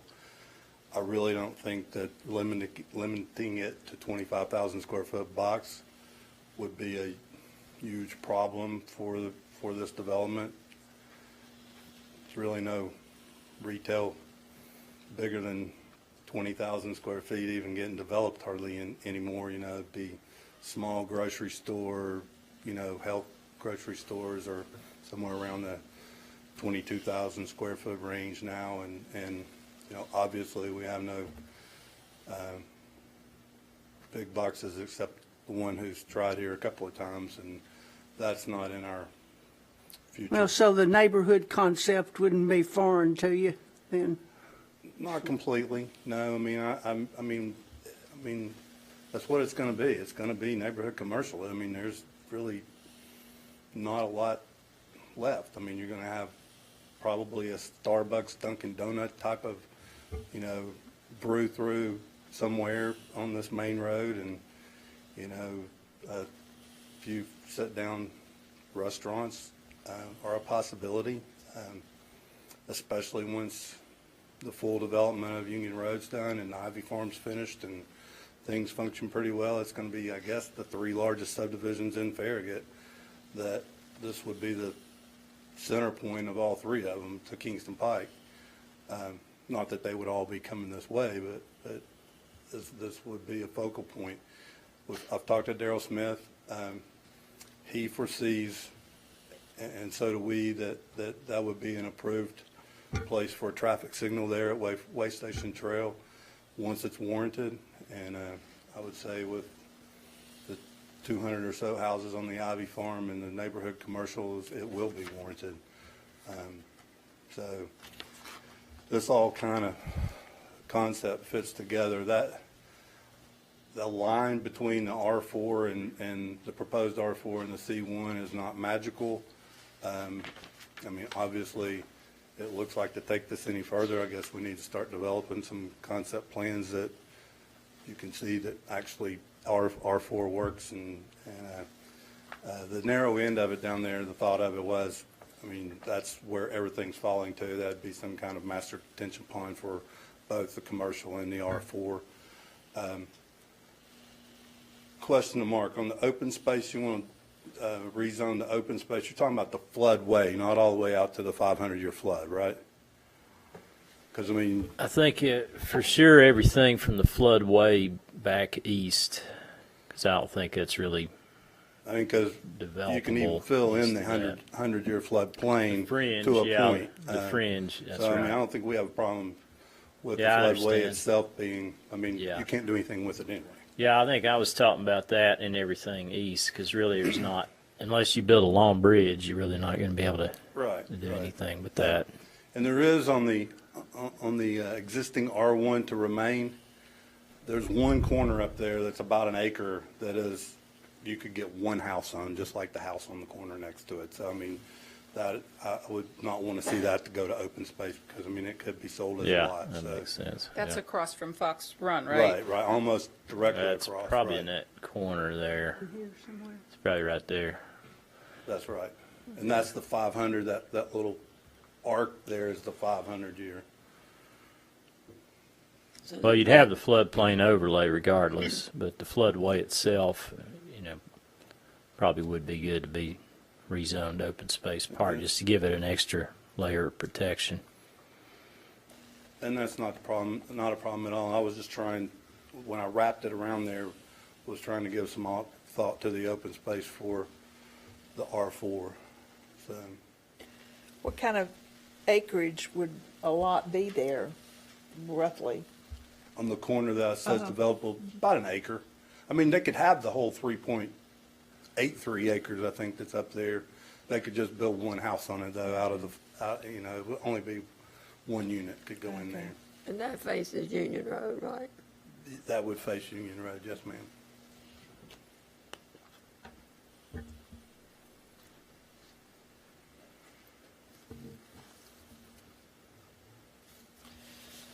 Anybody else have any questions or comments? So do y'all want to see some schematics? Is that kind of what I'm hearing on this with the transition area? To me, it's boiling down to the fact that I think we're supportive of a commercial, but neighborhood commercial and lower impact. You've got quite a bit of residents there. I'm marked by when I visit to where there are these neighborhood centers that that's the trend, and the Yeah, it that age is. group Yeah. loves it, and I've become very accustomed to running down to a restaurant or running down to an ice cream Yeah. shop or whatever. It's got a It's lot of great market potential for those that. subdivisions. Yeah. Yeah. But I don't want to see a big box type concept at all. And I think the other part is we've got to look at, is it something like transitional for R4, or is it back to what we discussed a lot with an OSP? What's the best transition for that? And to R4 be is an actually- amenity or a buffer for the neighborhoods. R4 is fairly consistent with the very original land use for the north part of that property, which was low-density residential. But the way it's described in their land use plan, that's 3 to 6 units per acre. Well, that's really R4, R3 and R4, because it's, most R4 developments, like where you live, Roseanne, is about 5 units per acre. Yeah. So that's about the most you're going to get out of it. So yeah, I think just figuring out where that R4 line needs to go, if in fact that is deemed to be an appropriate transitional zoning district, is a good question. What is Chapel Point, Mark? It's R4. I know it's R4, but How many units per acre? yeah. I don't know. I would guess it's probably 4 to 5, probably. The idea with the R4 that's nice is you've got built-in, that just builds in the walkability, is you're right there. You got people And- living there too Yeah, that could and The it's, customer base. walk yeah, to your it. customer Yeah. base, and it's protecting, they know they're going to be backing up to commercial, and it's protecting, the noise of garbage or whatever's going on in the commercial areas, that kind of shelters and protects the rest of the residential units, more than an open space park would. Yeah, I'm which just is- bringing that that's two options. I didn't say which one I'd favor or whatever at this point in time. I'm just saying that looked to me like the options for it to discuss and flesh out Okay, more. okay. And also get the input from the a large set of potential customers that live on the north side Yeah. of Union Yes. Valley Road. Yeah. Or Yeah. Union Road. It's definitely got a lot of potential with Union Road and everything that's around there. Do we have anybody that wanted to talk to this one? No one I signed mean, up? they can. I didn't have anybody that signed up, but I mean, that's fine if it's all right with the chairman. Do you have anything else to, any No, other ma'am. comments? Not unless you got anything from me. So we're going to see some more concept of what to do. I think that was the guidance I heard, was maybe just to, So come back for a workshop next month with a more definitive, yeah, that probably. although not final site plan, it'll be just concept. Does anybody in the audience have any questions or comments about this one? Okay, then we'll find out more next month then. Okay. Item number 8, discussion on a request to rezone parcels 52, 54, 54.01, 55, and 57, tax map 151, located at 12723, 12733, 12737, 12743, and 12751 Union Road, 115 acres from A to R-1 OSR, site incorporated applicant, for Mark. discussion purposes only also. My property backs up to to the Ivy Farm. And although it doesn't quite meet the legal requirements of recusing myself because of financial conflict of interest from an ethical point of view, I don't feel comfortable debating this. So I'm going to step out. Okay, that's fine. Well, this This is was discussion. most only, too. recently discussed in May. May 18th, 2017, and at that time we talked about it was, from at least from a staff's perspective, a little bit premature to try to change the zoning on the property, because when you change the zoning, you're changing the allowable density, and given the condition of Union Road, which is very substandard, as you all know, adding any more traffic onto that road is not a good idea, obviously. And then when you rezone property, you're opening up that opportunity if you're allowing more trip generation as a result of that action. So we still don't feel that it's ready yet for rezoning. We've got the consultant firm again. They are getting very close to submitting the design exceptions, and hopefully we'll know more very soon from TDOT on the road itself. It's probably going to be about 4 to 5 years before Union Road's completely improved. Like the staff has indicated to previous people that have requested to rezone this property, we're just trying to be consistent. You could go out and develop a rural subdivision with its current zoning if you wanted to. It's zoned mostly agricultural. That's 5-acre lot minimum. And that would be, appropriate, I guess, for the road in its current condition. But anything with a higher density than that at this point in time, it would not be appropriate for Union Road. And we all wish the road was improved, obviously, and we certainly understand where the owners are coming from on this. We wish it had been approved for a while, but these things do take time, and it's just from a staff's perspective, our position and recommendation hasn't changed. We feel that it's still premature to be considering rezoning on this property at this time. We do feel that when it is appropriate, that the requested zoning district, the open space overlay, is the best fit for this property, so we would support that when the time is right.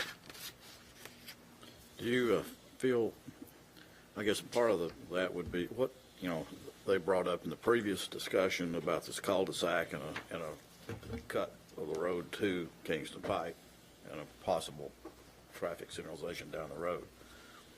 Is that change into your position as far as the view of the staff? Doesn't change mine, because that makes the assumption that nobody's going to go east on Union Road. I just want to clarify what your thoughts are. No, we would.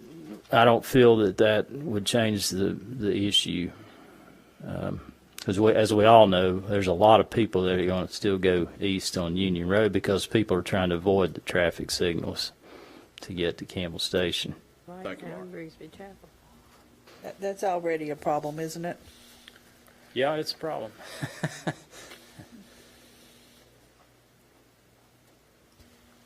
Anybody have any questions or comments?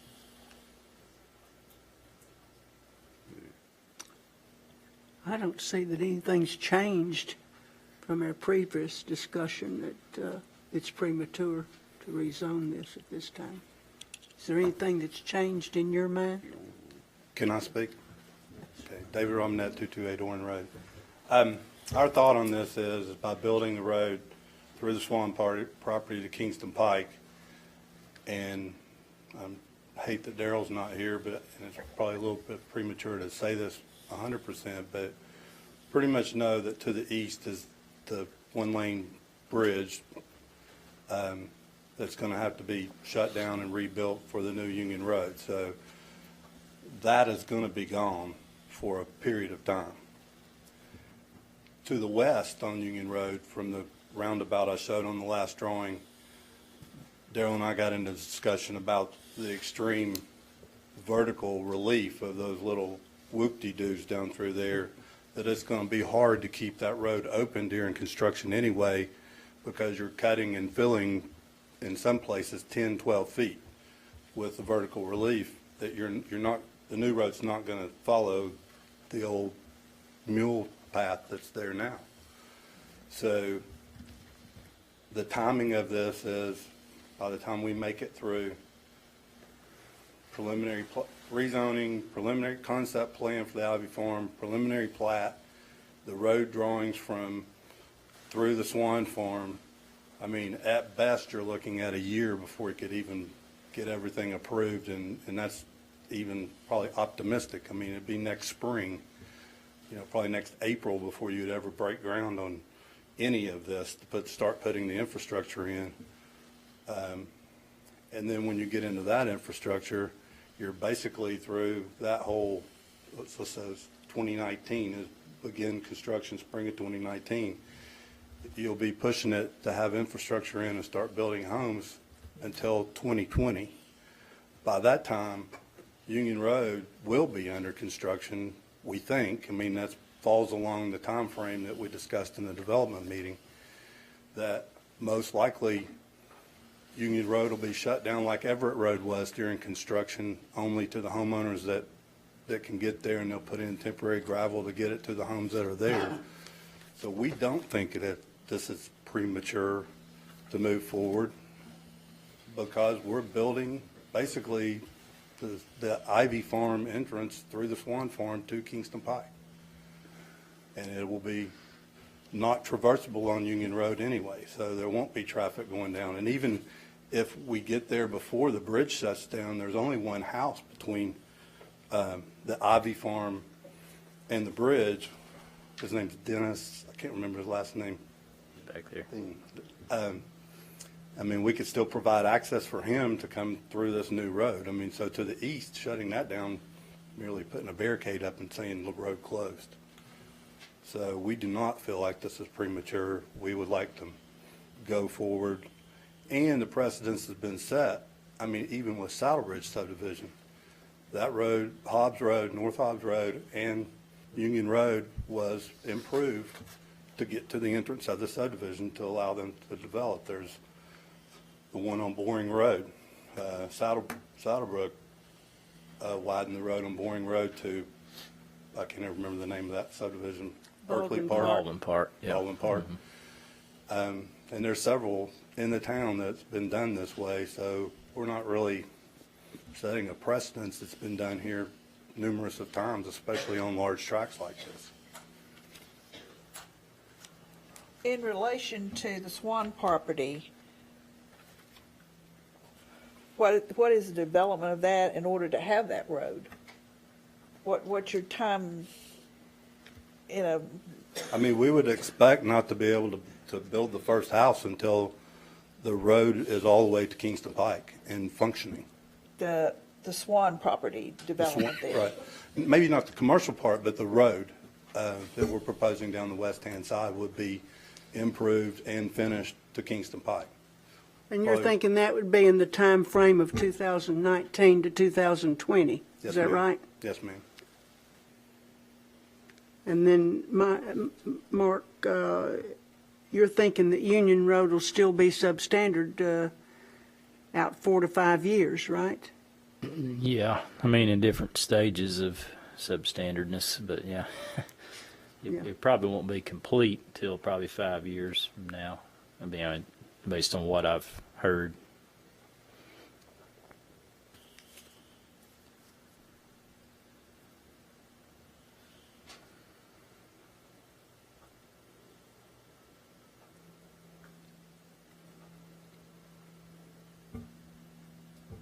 So if you start, I'd like to see, excuse me, Rita, go ahead. if you start on the Ivy property, when do you said you foresee that when? I'm saying we would, at best, have all of our approvals to the town of Farragut by next spring, March or April of next spring. Begin construction, which is probably with the first phase of the Ivy Farm would probably be, 75 to 80 houses. And that infrastructure getting in, you're probably looking at least getting you into wintertime and maybe not finishing before spring of 2020. I'm saying that our road, Well, though, to get the road through the Swan property and I'm saying that would go through at the same time we're building the infrastructure Yeah, for the first right. phase. That would be, that's all- kind of a gamble, isn't it? excuse me? That's a little bit of a gamble on our part. Try to coordinate the timing. I'm thinking that we're still a little premature. I'd like to see your next month's concept plan, I think, before I would go any further. So before you start to actually build a house, when do you foresee some people moving in back there on the Ivy subdivision? Probably summer of 2020. So we're talking 3 years before the road would be finished, then, that the people would be starting to move in back there. Well, last year when we went through workshop, it talked about the road being a year in design, then maybe a year in right-of-way acquisition, and, beginning construction in 2 years. We're almost a year down the road, and we haven't made it halfway through the design phase. But I think you could safely say that Union Road would probably be finished in 4 years from now, so 2022. But what I'm saying is during construction of Union Road, there's going to be sections of it at times that are completely shut down between the Ivy Farm and Saddle Ridge. And the bridge. That bridge is probably at least a 15, 18-month item to construct. I think to better understand this interdependencies, that we need to have Darrell and you guys look at a schedule for each one of these things and see what a most likely case scenario for the improvement to Union Road. I think we'd all benefit that, us as well as the neighbors. Yeah, like a subdivision schedule for phasing and see what- and then the road it's improvement kinda like- anticipated. Show me a picture of how it might work, and then we can at least evaluate something that's And like not where just the kind of, road's well, I gonna think be it's through this, or the I think it's Swan that. Let's property. put something down on Yeah. that we can review. I thought you would have that next month, probably. Yeah, the road through the Swan Farm is actually on the exhibit from the rezoning from the Swan. But I'd like to Shows have the Darrell cul-de-sac here and and or the discuss that roundabout. I road don't think part I of it. saw on the documents here. Mark Where can, the road Mark can was- draw a line on it right there. Are you talking about on the Swan Roundabout Farm? is right in front of the Ivy Farm. Yeah, the road is here on the Swan. That's been our Farm. discussion with Darrell Smith. Okay. That would be the most likely and best for having a roundabout at the entrance of the Ivy Farm, which happens to line up exactly, well, in fact, 6 weeks ago, Darrell called and said, do you have any kind of concept plan or any place where you want? And I actually had this one thing with the roundabout already on it right there. And I actually gave that drawing to your consultants to, see where we stood on it, because we have the surveys and everything of the Swan property. Well, I think that's what I'd like to see, is more of a timeline and see how this. All the I'd scheduling. like to have Darrell talking to us about the road and its sequence and time. I think it's time to kind of understand what's going to happen there, even though it may not be exactly there, but to give everybody a feel for how we're going to pull off this magic trick of having all those folks using The access schedule's and mission, so to and speak. egress, and while they do construction at the same time. Yeah. Because the I schedule's certainly probably can understand your desire And to, once again, I'm know. saying that roundabout and the road all the way Kingston Pike will be in before we build the first house. Yeah, but that's only one piece of the puzzle I'm talking about. I want to see how this integrate, the improvements to Union Road integrate with the Ivy property vision as well as the access on the Swan property. There's an integrated set of activities here, and I'd like to see that then discussed by our town engineer as well as you all for both properties. What your timelines are for on this, and looking at the Ivy property Maybe it's a first phase, whatever, how many houses approximately. Not, we need to have enough of concept understanding there before we move too further down the road, in my opinion. And it means to have a lot broader understanding of that, not just us up here. If I lived there, I'd want to understand that. Yeah, I would too. One more question. Are you envisioning that the Swan property would be developed at the same time you're constructing the road from Union to Kingston Pike? We certainly hope to have the tenants, at least partial set of tenants going in there also. Well, would you, if you did not have that developed at that time, would you do the road first, or? Absolutely. Okay. And there wouldn't be any conflict between the road and use of that road with your development of the No, commercial? ma'am. The Swan Farm actually has enough spacing for 2 curb cuts on Kingston Pike and still get the adequate site distance, get the 400-foot separation. It's actually like, there are 2 curb cuts on the Swan Farm now that go into the different fields there that is pretty much where TDOT kind of paved them out right there, so those work out fine. Anybody else have any questions or comments? I don't know if anybody from the residents. Yes. Anybody wanted to from the speak audience to have any that, or- questions or comments? If you please come up to the podium. And we need your name and an address, please.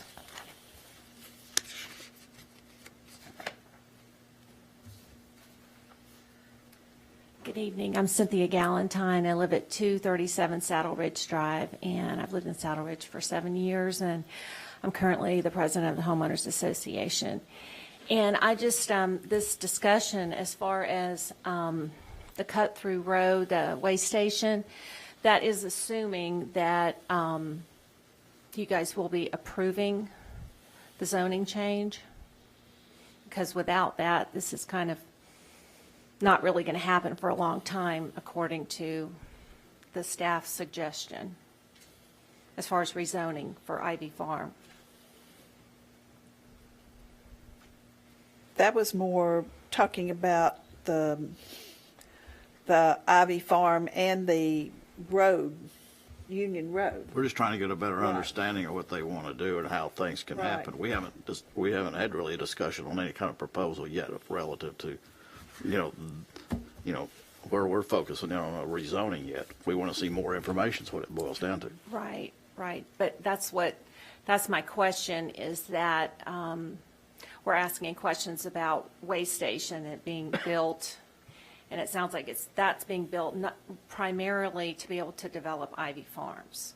No, that has to do with the, in my mind anyway, it has to do with the commercial property, the rezoning they are asking for the commercial property. So that's going to be, the way station would be the main entrance into the commercial property off of Kingston Pike? That, Is that for the shopping center? There wouldn't be any other entrance? Farm, okay. Well, I just want to reiterate the concerns that we have as Saddle Ridge residents. The Ivy Farm parcels are, as we know, a very large parcel remaining, undeveloped, agricultural land. And we are very concerned, given the fact that we haven't seen any concept plans. We haven't seen anything.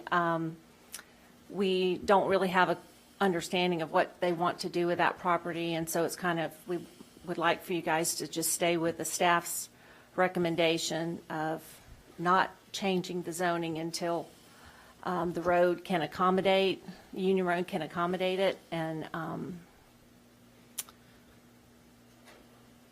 we're just, we're opposed to any change, not as far as development, but we are very concerned not knowing what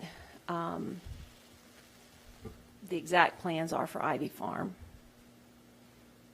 Okay, thank you. Any other questions or comments? I have one question. I don't know. When they did Baldwin Park and Saddle Ridge, how did they put that condition on the developer that that was to be improved before you got your approval? How, I mean, I know that's not the only two. There's Yeah, I'd have to look into that. I don't recall what the specifics of it because I haven't researched it prior to this meeting. So I mean, I could find out, but I don't recall. I know they improved Boring Road from their entrance, their frontage, all the way back to the west to Smith Road. It was a pretty substantial improvement.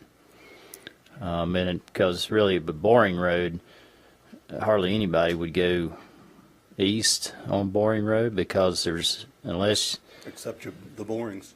well, yeah, maybe the Borings, but because almost you'd be crazy to try to go east on Kingston Pike from Boring Road because it's not a very safe condition. So I think in their case, going west, was pretty much the almost total traffic flow. And that's where the improvement was made. But I don't recall the I'll get with specifics. you next week and we'll try Yeah. to see how that was approved because we're not Yeah. plowing new ground here. Anybody else have any questions or comments?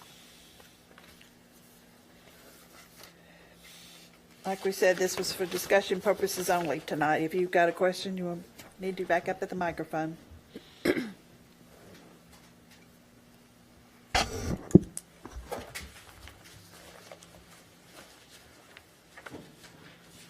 Cynthia Galentine, 237 Saddle Ridge Drive. I had a question that came out of the staff developer meeting that was a couple weeks ago that Mark Shipley had stated something, and I wanted to clarify that. You had indicated that on the Ivy Farm property that approximately 35% of that property was undevelopable. Did I hear that correctly? Well, I mean, if the property's rezoned to what they're requesting, open space residential, which we have a number of residential communities that are zoned that in the town, then they would have to provide for at least 35% permanent open space. 35% of the parcel you're seeing on the screen would be devoted to permanent open space. It may end up being more than that, but that's the minimum required in the OSR zoning district. The intent of that district is to try to take a close look at the property itself and to try to concentrate development on the developable portions of the property and then not disturb the portions of the property that are challenging to develop, and that oftentimes what that can do is create a lot more buffer between the development and what's around it because you have more total open space and the footprint of the development is typically smaller. This district does, though, would have potentially smaller lots than you might have in Saddle Ridge or Fox Run. But it's we've got, like I say, Briarstone, Sheffield, Bridgemore. They're all zoned open space residential. Cool Springs. And mention why that is, like from the topography standpoint, a lot of times that it has to be, has to do with the percentage you're talking about, What you talking about, the where open there may be space? sinkholes, there may be creeks Yeah. with floodplain. There's reasons for. Yeah, like this property, has got some drainage ways. Just like most properties, they're going to have some, challenging portions. And what the open space residential district does is allow you to more flexibility in certain design considerations in exchange for providing more total open space as part of the development. You would have, Saddle Ridge and Fox Run only are required 10% open space. Right. No, I just wanted to clarify if you had said that 35% of the property was undevelopable, not that it would be used for open space. Does, It's, well, I don't know about Did the I undevelopable, but misunderstand at least that? 35% of the property will have to be permanent, protected open space. That could have a walking trail in it and things like that, but it's not going to be developed for house lots. well, the reason I asked that is because if 35% of that property is undevelopable or has to be some kind of, space that's not built on, then the R1 with OSR would provide the highest density. Because if you use the R2 districting and that would be 333 lots, and you multiply that times 65%, that would be 216 lots. R1 without the OSR would be 250 lots times 65%, that's 162 lots. And what's being proposed with the R1 OSR is 250 lots. So what I'm saying is that I'm trying to understand the way this is presented with the R1 OSR as being the best option. Maybe I'm misunderstanding it, and that's why I'm asking this question. Because if 35% of the 115 acres is undevelopable, it does make a big difference. And the R2, which was presented as 313 possible lots, it would not actually be that, it would be lower. So I know this is just a workshop, I'm just trying to understand something that I thought I heard in that meeting. No, I don't think I said it. 35% was undevelopable. I don't know enough about the property to make a statement like that. All I can tell you is in that zoning district, you'd have to have, of that entire tract, 35% has to be open space. Now, in that district, you can include detention basins in that open space. That's about the only thing that could be, like, I guess, graded and, improved, if you will. But that can be part of the open space. Trails can be part of the open space, but otherwise it's pretty limited. So that might be what you might be confusing what the required amount of open space was, because I don't know enough about the property to know whether 35% of it's undevelopable. So does the developer not know that at this point? Well, my guess is they're requesting this district because, it would follow better with the land. This district is popular not only with residents typically, but it's popular with developers because you don't have to put in as much infrastructure normally. Because you can concentrate more of the development on a smaller portion of the property, and that lessens the cost to the developer. And it also lessens the amount of space that's consumed by development, and that can protect what's around the property better, typically. Like Bridgemore, for example, they got a lot of huge sinkholes on their development. So those are all part of their permanent open space. So they've worked their design around those. So if they had a traditional R2 or R1 subdivision, they wouldn't have nearly as much flexibility. You have to have so much lot width, frontage, and minimum lot sizes and things like that. You got a lot more flexibility in the OSR for those kinds of things. So. Okay, well, I understand that and I appreciate it. I just think that the downside is that there's a lot higher potential density in certain parts of the property. I think that's true. A good statement. You could have more densely clustered housing in smaller portions of the property. That's true. That's a possibility. And if the undevelopable land is larger than the 10%, or it could be with that particular zoning district that there's higher density than there would be otherwise, if you had it R2 or R1, which is consistent with the other neighborhoods that are neighboring. Well, a lot of times with the R2 and R1, and I'm not saying they're bad zoning districts, but because you got more rigidity in the requirements, like you have to have 75 feet of frontage on a public street for all your non-cul-de-sac lots. What that does is it creates a situation where a developer is more apt to grade more into areas because they've got, in order to get their density there and their frontage and meet the setback and lot size requirements, their footprint of development on the tract is typically greater. So the area that's being disturbed is normally greater with the R1 or R2 development than you would have with the OSR. Now, what gets developed in the OSR could be smaller lots, that's true, or it could be huge lots. Bridgemore has lots that range from almost an acre to 6,000 square feet.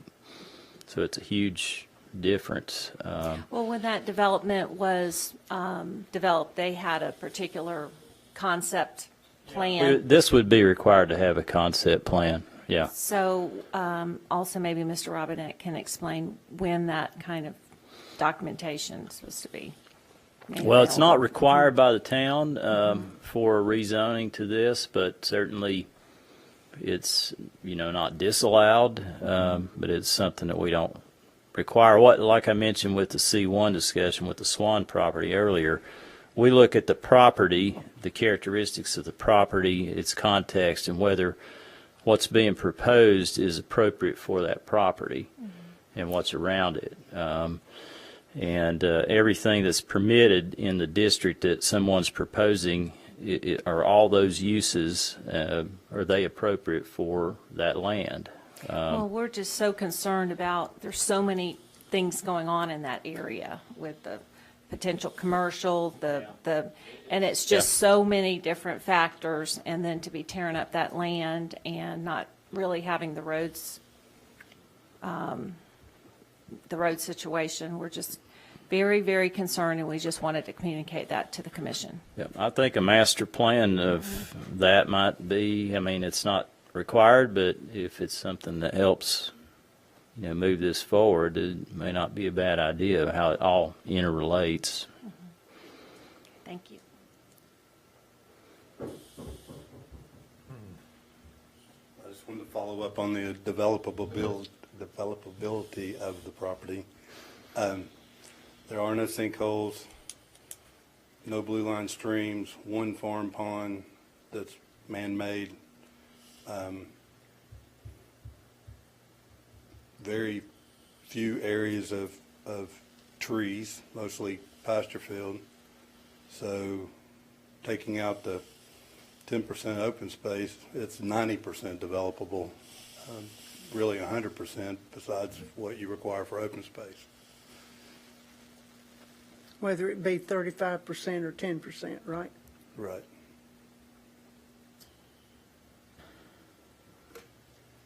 Well, like I said earlier, I think the staff's position is when it's time to rezone into OSR is, in our opinion, the best district for that property. But we understand, Saddle Ridge and Fox Run's concerns. I think personally that district would give them actually more protection than if it were rezoned to something like R2. But that's the staff's recommendation on that.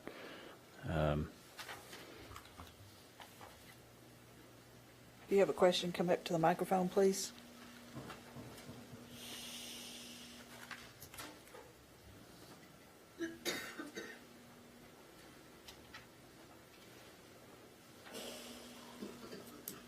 My name is Judith Small, 415 Saddle Ridge Drive. We have lived behind the Ivy property since 1995. Good friends with Mr. Ivy. Yes, there are two fields. One is fenced, and they have run cows in it all the time. The other is a hay field. Between the two, about 3/4 of the way, is a ravine. It's drainage. I don't think anything can be built in there. Right now, it is full of wildlife. There are coyotes, turkeys, little things, deer. I have seen as many as 7 deer in my property. So, but that ravine, there was a lot of trees on that land, and he took the hardwoods out maybe 5, 6 years ago in preparation of selling the land. But this ravine is old trees, there's a few dogwoods in it. But that's what it is. At the time when the pond was there, both subdivisions were concerned about children being able to walk over there and going into the ponds. And Mr. Ivy had to post signs, you know, private property. So that's a perspective from someone who's lived there for that long. Okay, thank you. Yeah, it does have defined drainage areas in there, that's true.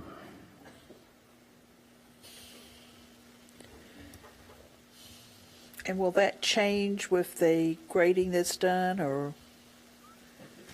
Well, I mean, that's something that we would, you know, be looking at with protecting. I mean, that's part of the physical features inventory that we require.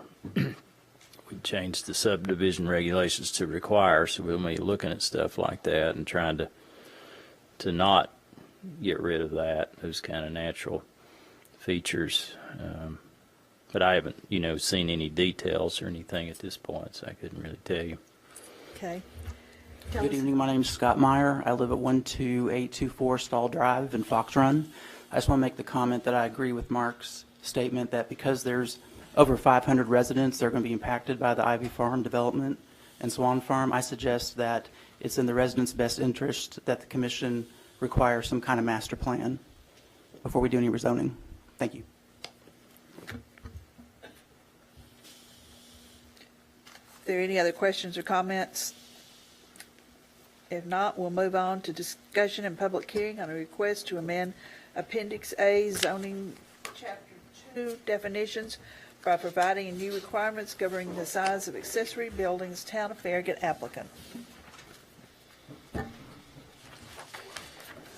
Yes. All right, well, this is kind of created to address an issue. I'll let everybody clear out if you want here for a minute. You're a citizen too. You guys can handle it. You'll cover my concerns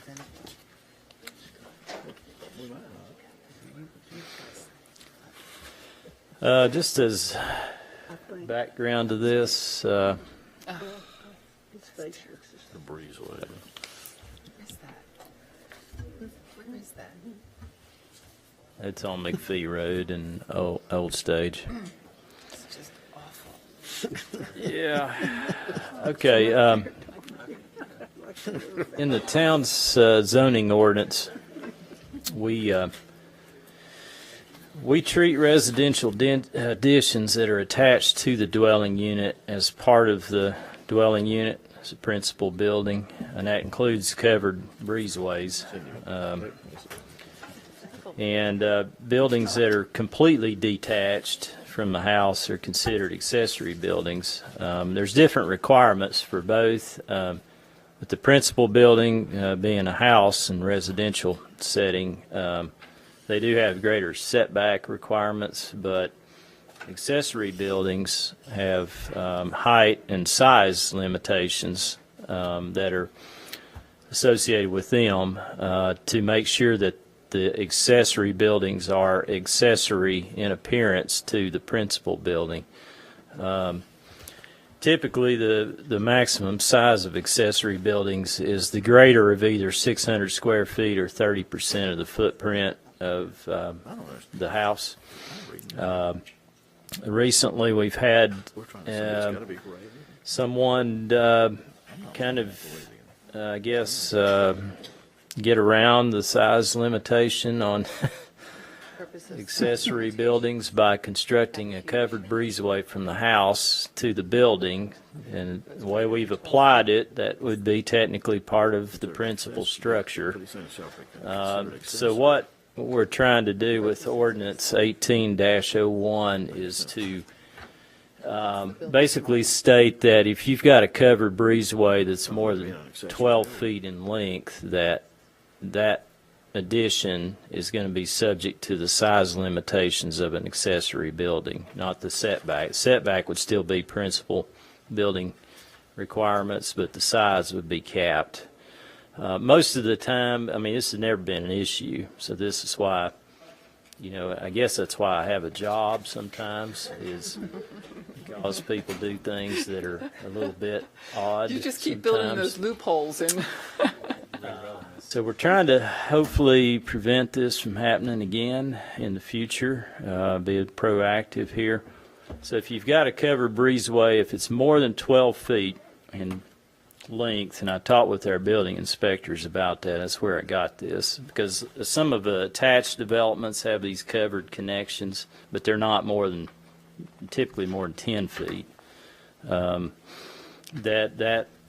addition is going to be subject to that 600 square feet or 30% of the footprint of the house. So, and that's what we're trying to address in this ordinance. And I'll be happy to answer any questions. There in Chapel Grove. Huh?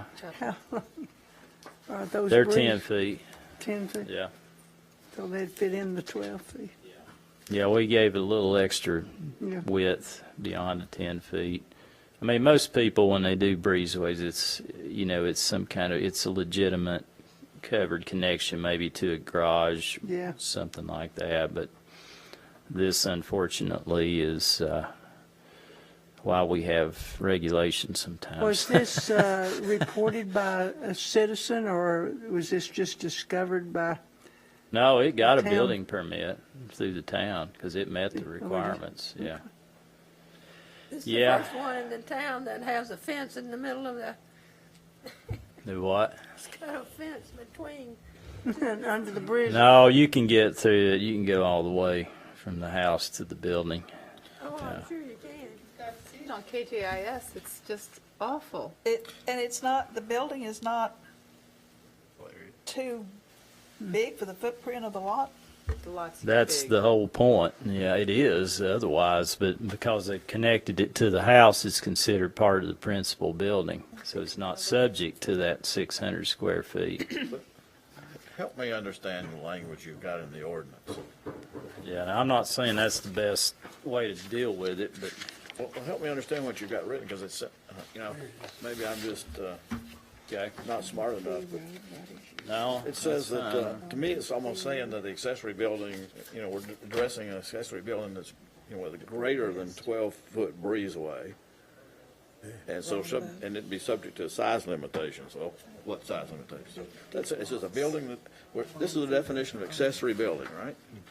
And it says, a building that is connected to a principal building by a breezeway that is greater than 12 feet in length shall be considered accessory for purposes of size limitation. So you're saying you have to go back to the other part of the ordinance to get the 600 square feet, right?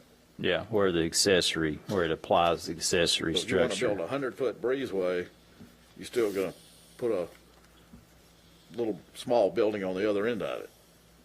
Yeah, you would have to. You're not limiting the length of the breezeway. Right, yeah, that's true. And I mean, I'm not saying, again, that's the best way to deal with it, because I looked at.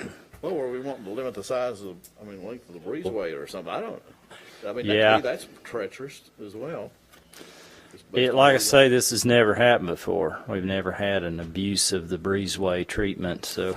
Well, I don't So think what most do people do. you think that you should limit the size of the breezeway as well? Well, I'm getting back to the intent of what we're Yeah, I trying to understand. do. That's all, you know. I can envision that I can have a 100-foot breezeway with I a get what 600 you- square foot accessory I building on guess the it's, other end of it. yeah. This limits it. That But you could do that now. you have to be 12 feet. I'm saying, but what's our intent? Our intent is to prevent a keep big building big like building that on the other end, right? that's out of proportion to the principal Why wouldn't building. you Yeah. say 12 feet or less? Take the greater out altogether.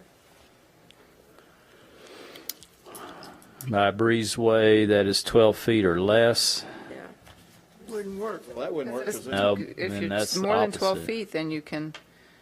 Be more than 12 feet. Where would we be able to limit the length of the breezeway? I'm not sure you can. Are we trying to limit it to 12 feet?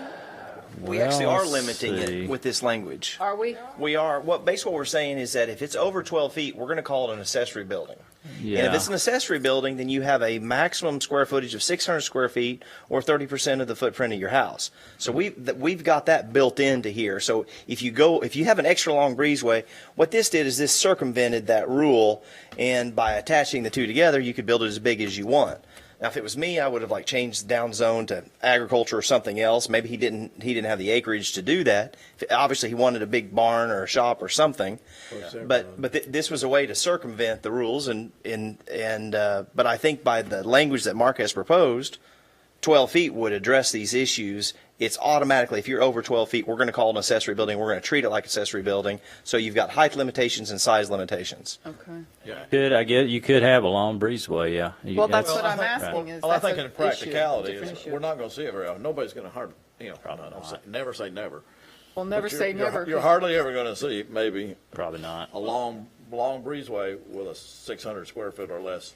Probably not, yeah. Well, they're not doing it to That's- circumvent. They're doing it to stay out of the rain. That would be the only reason why you would have that Yeah. long of a breezeway in the future, is because they legitimately don't want to walk in the rain to get to their little 600 square foot outbuilding. Yeah, to me, what's offensive with this is the big building. I mean, the breezeway is, it is The odd. breezeway is not even level. It's not. Well, really it's hard to attractive. tell there, but it's better than it. I mean, It does, I looked at it. I drove by it today, and it does kind of step up. Against every. I mean, it's unusual looking. There's no doubt about it. yeah, You can't. yeah, it It is. serves the purpose of keeping them out of the rain. Well, I did struggle trying to figure out a way to regulate this. Well, I think with a 600 square feet, you just have to say that, Because it's hard to regulate you're just stupidity. not going to Well, I have too don't many know about instances of it. I think that. just- It's I wouldn't do it just because I wouldn't want that on my. So I think it's a house slippery lot. slope to go back and start limiting breezeways and stuff like that. So all we're trying to do is limit the size of an accessory building. Does it make You're it? really trying to restrict the length of the breezeway with an accessory building. Yeah, because Okay. that's where people try to use it to get around the size Yeah. limitations through that breezeway connection. That's where we've It's hard to seen it. tell. Okay. Let me And ask I you think this. that building's like 10,000 square feet. Does this bring more clarity to that statement? In a building that is connected to a principal building by a breezeway that is greater than 12 feet in length shall be considered an accessory building for purposes of size limitations. It's just adding. Okay. Does- But then you go look at the definition of an accessory structure, accessory building, and then look at all those issues: 15-foot height limitation, 600 square foot footprint. So we're capturing all of that in there. Somebody could still build a 100-foot breezeway. Okay. Too restrictive. It's just that they can't build a building that is this much out of proportion with their primary structure. Yep. So considered an accessory building Whether you're like for purposes of size limitations. Do No, y'all she- like that? The attorney has spoken, so. Leave it the way it is? Yes. Okay. I think this catches it right here. Okay. You know, and if somebody came back to us at some point and they have a legitimate reason, I mean, I can probably think of one or two scenarios in the town where there are Yeah. breezeways that are connecting to They a could garage. apply for a variance or something. They could apply for a variance, and I think it would make sense. Okay. Yeah. I'm going to Yeah. make a motion. I move to approve a resolution. Does anyone have any questions? Okay. Move to approve a resolution to approve an amendment to the text of the Farragut zoning ordinance 86-16. As amended, do I need to say all of it? You could just say you recommend approval of resolution PC dash. Approval of resolution 1805 PC if you want. 18005. I'm used to doing it. at the bone a little bit. With your commented language. No. I don't think we were doing that. All those in favor? Aye. Opposed? And before we adjourn the meeting, we have a scout with us tonight who I'm sure has enjoyed this. All of it. Entertainment. So if you Yeah, would, that's please come up and tell us who you are and what badge you're after and what troop you're with. I'm Sam Warnock. I'm from Troop 444. I'm doing a Citizenship in the Community merit badge. Well, thank you for coming tonight. We hope you were educated. Thank you very much. Yeah, Last do week we to the have Board of one Mayor of those? Do we Alderman have- meeting was 10 minutes. Pen? Pen? Who might? Mark, do we have pens Uh, for scouts? Probably somewhere. Allison usually has Over them. there? No. Yeah, I got it. We got you one up here. We adjourn. We give pens to scouts. If you're willing to sit through it and stay for the whole thing. You could get Yes. more Yes. pens. 2 or 3. Thank you. Thank you, we appreciate Thank you so coming. much for coming down.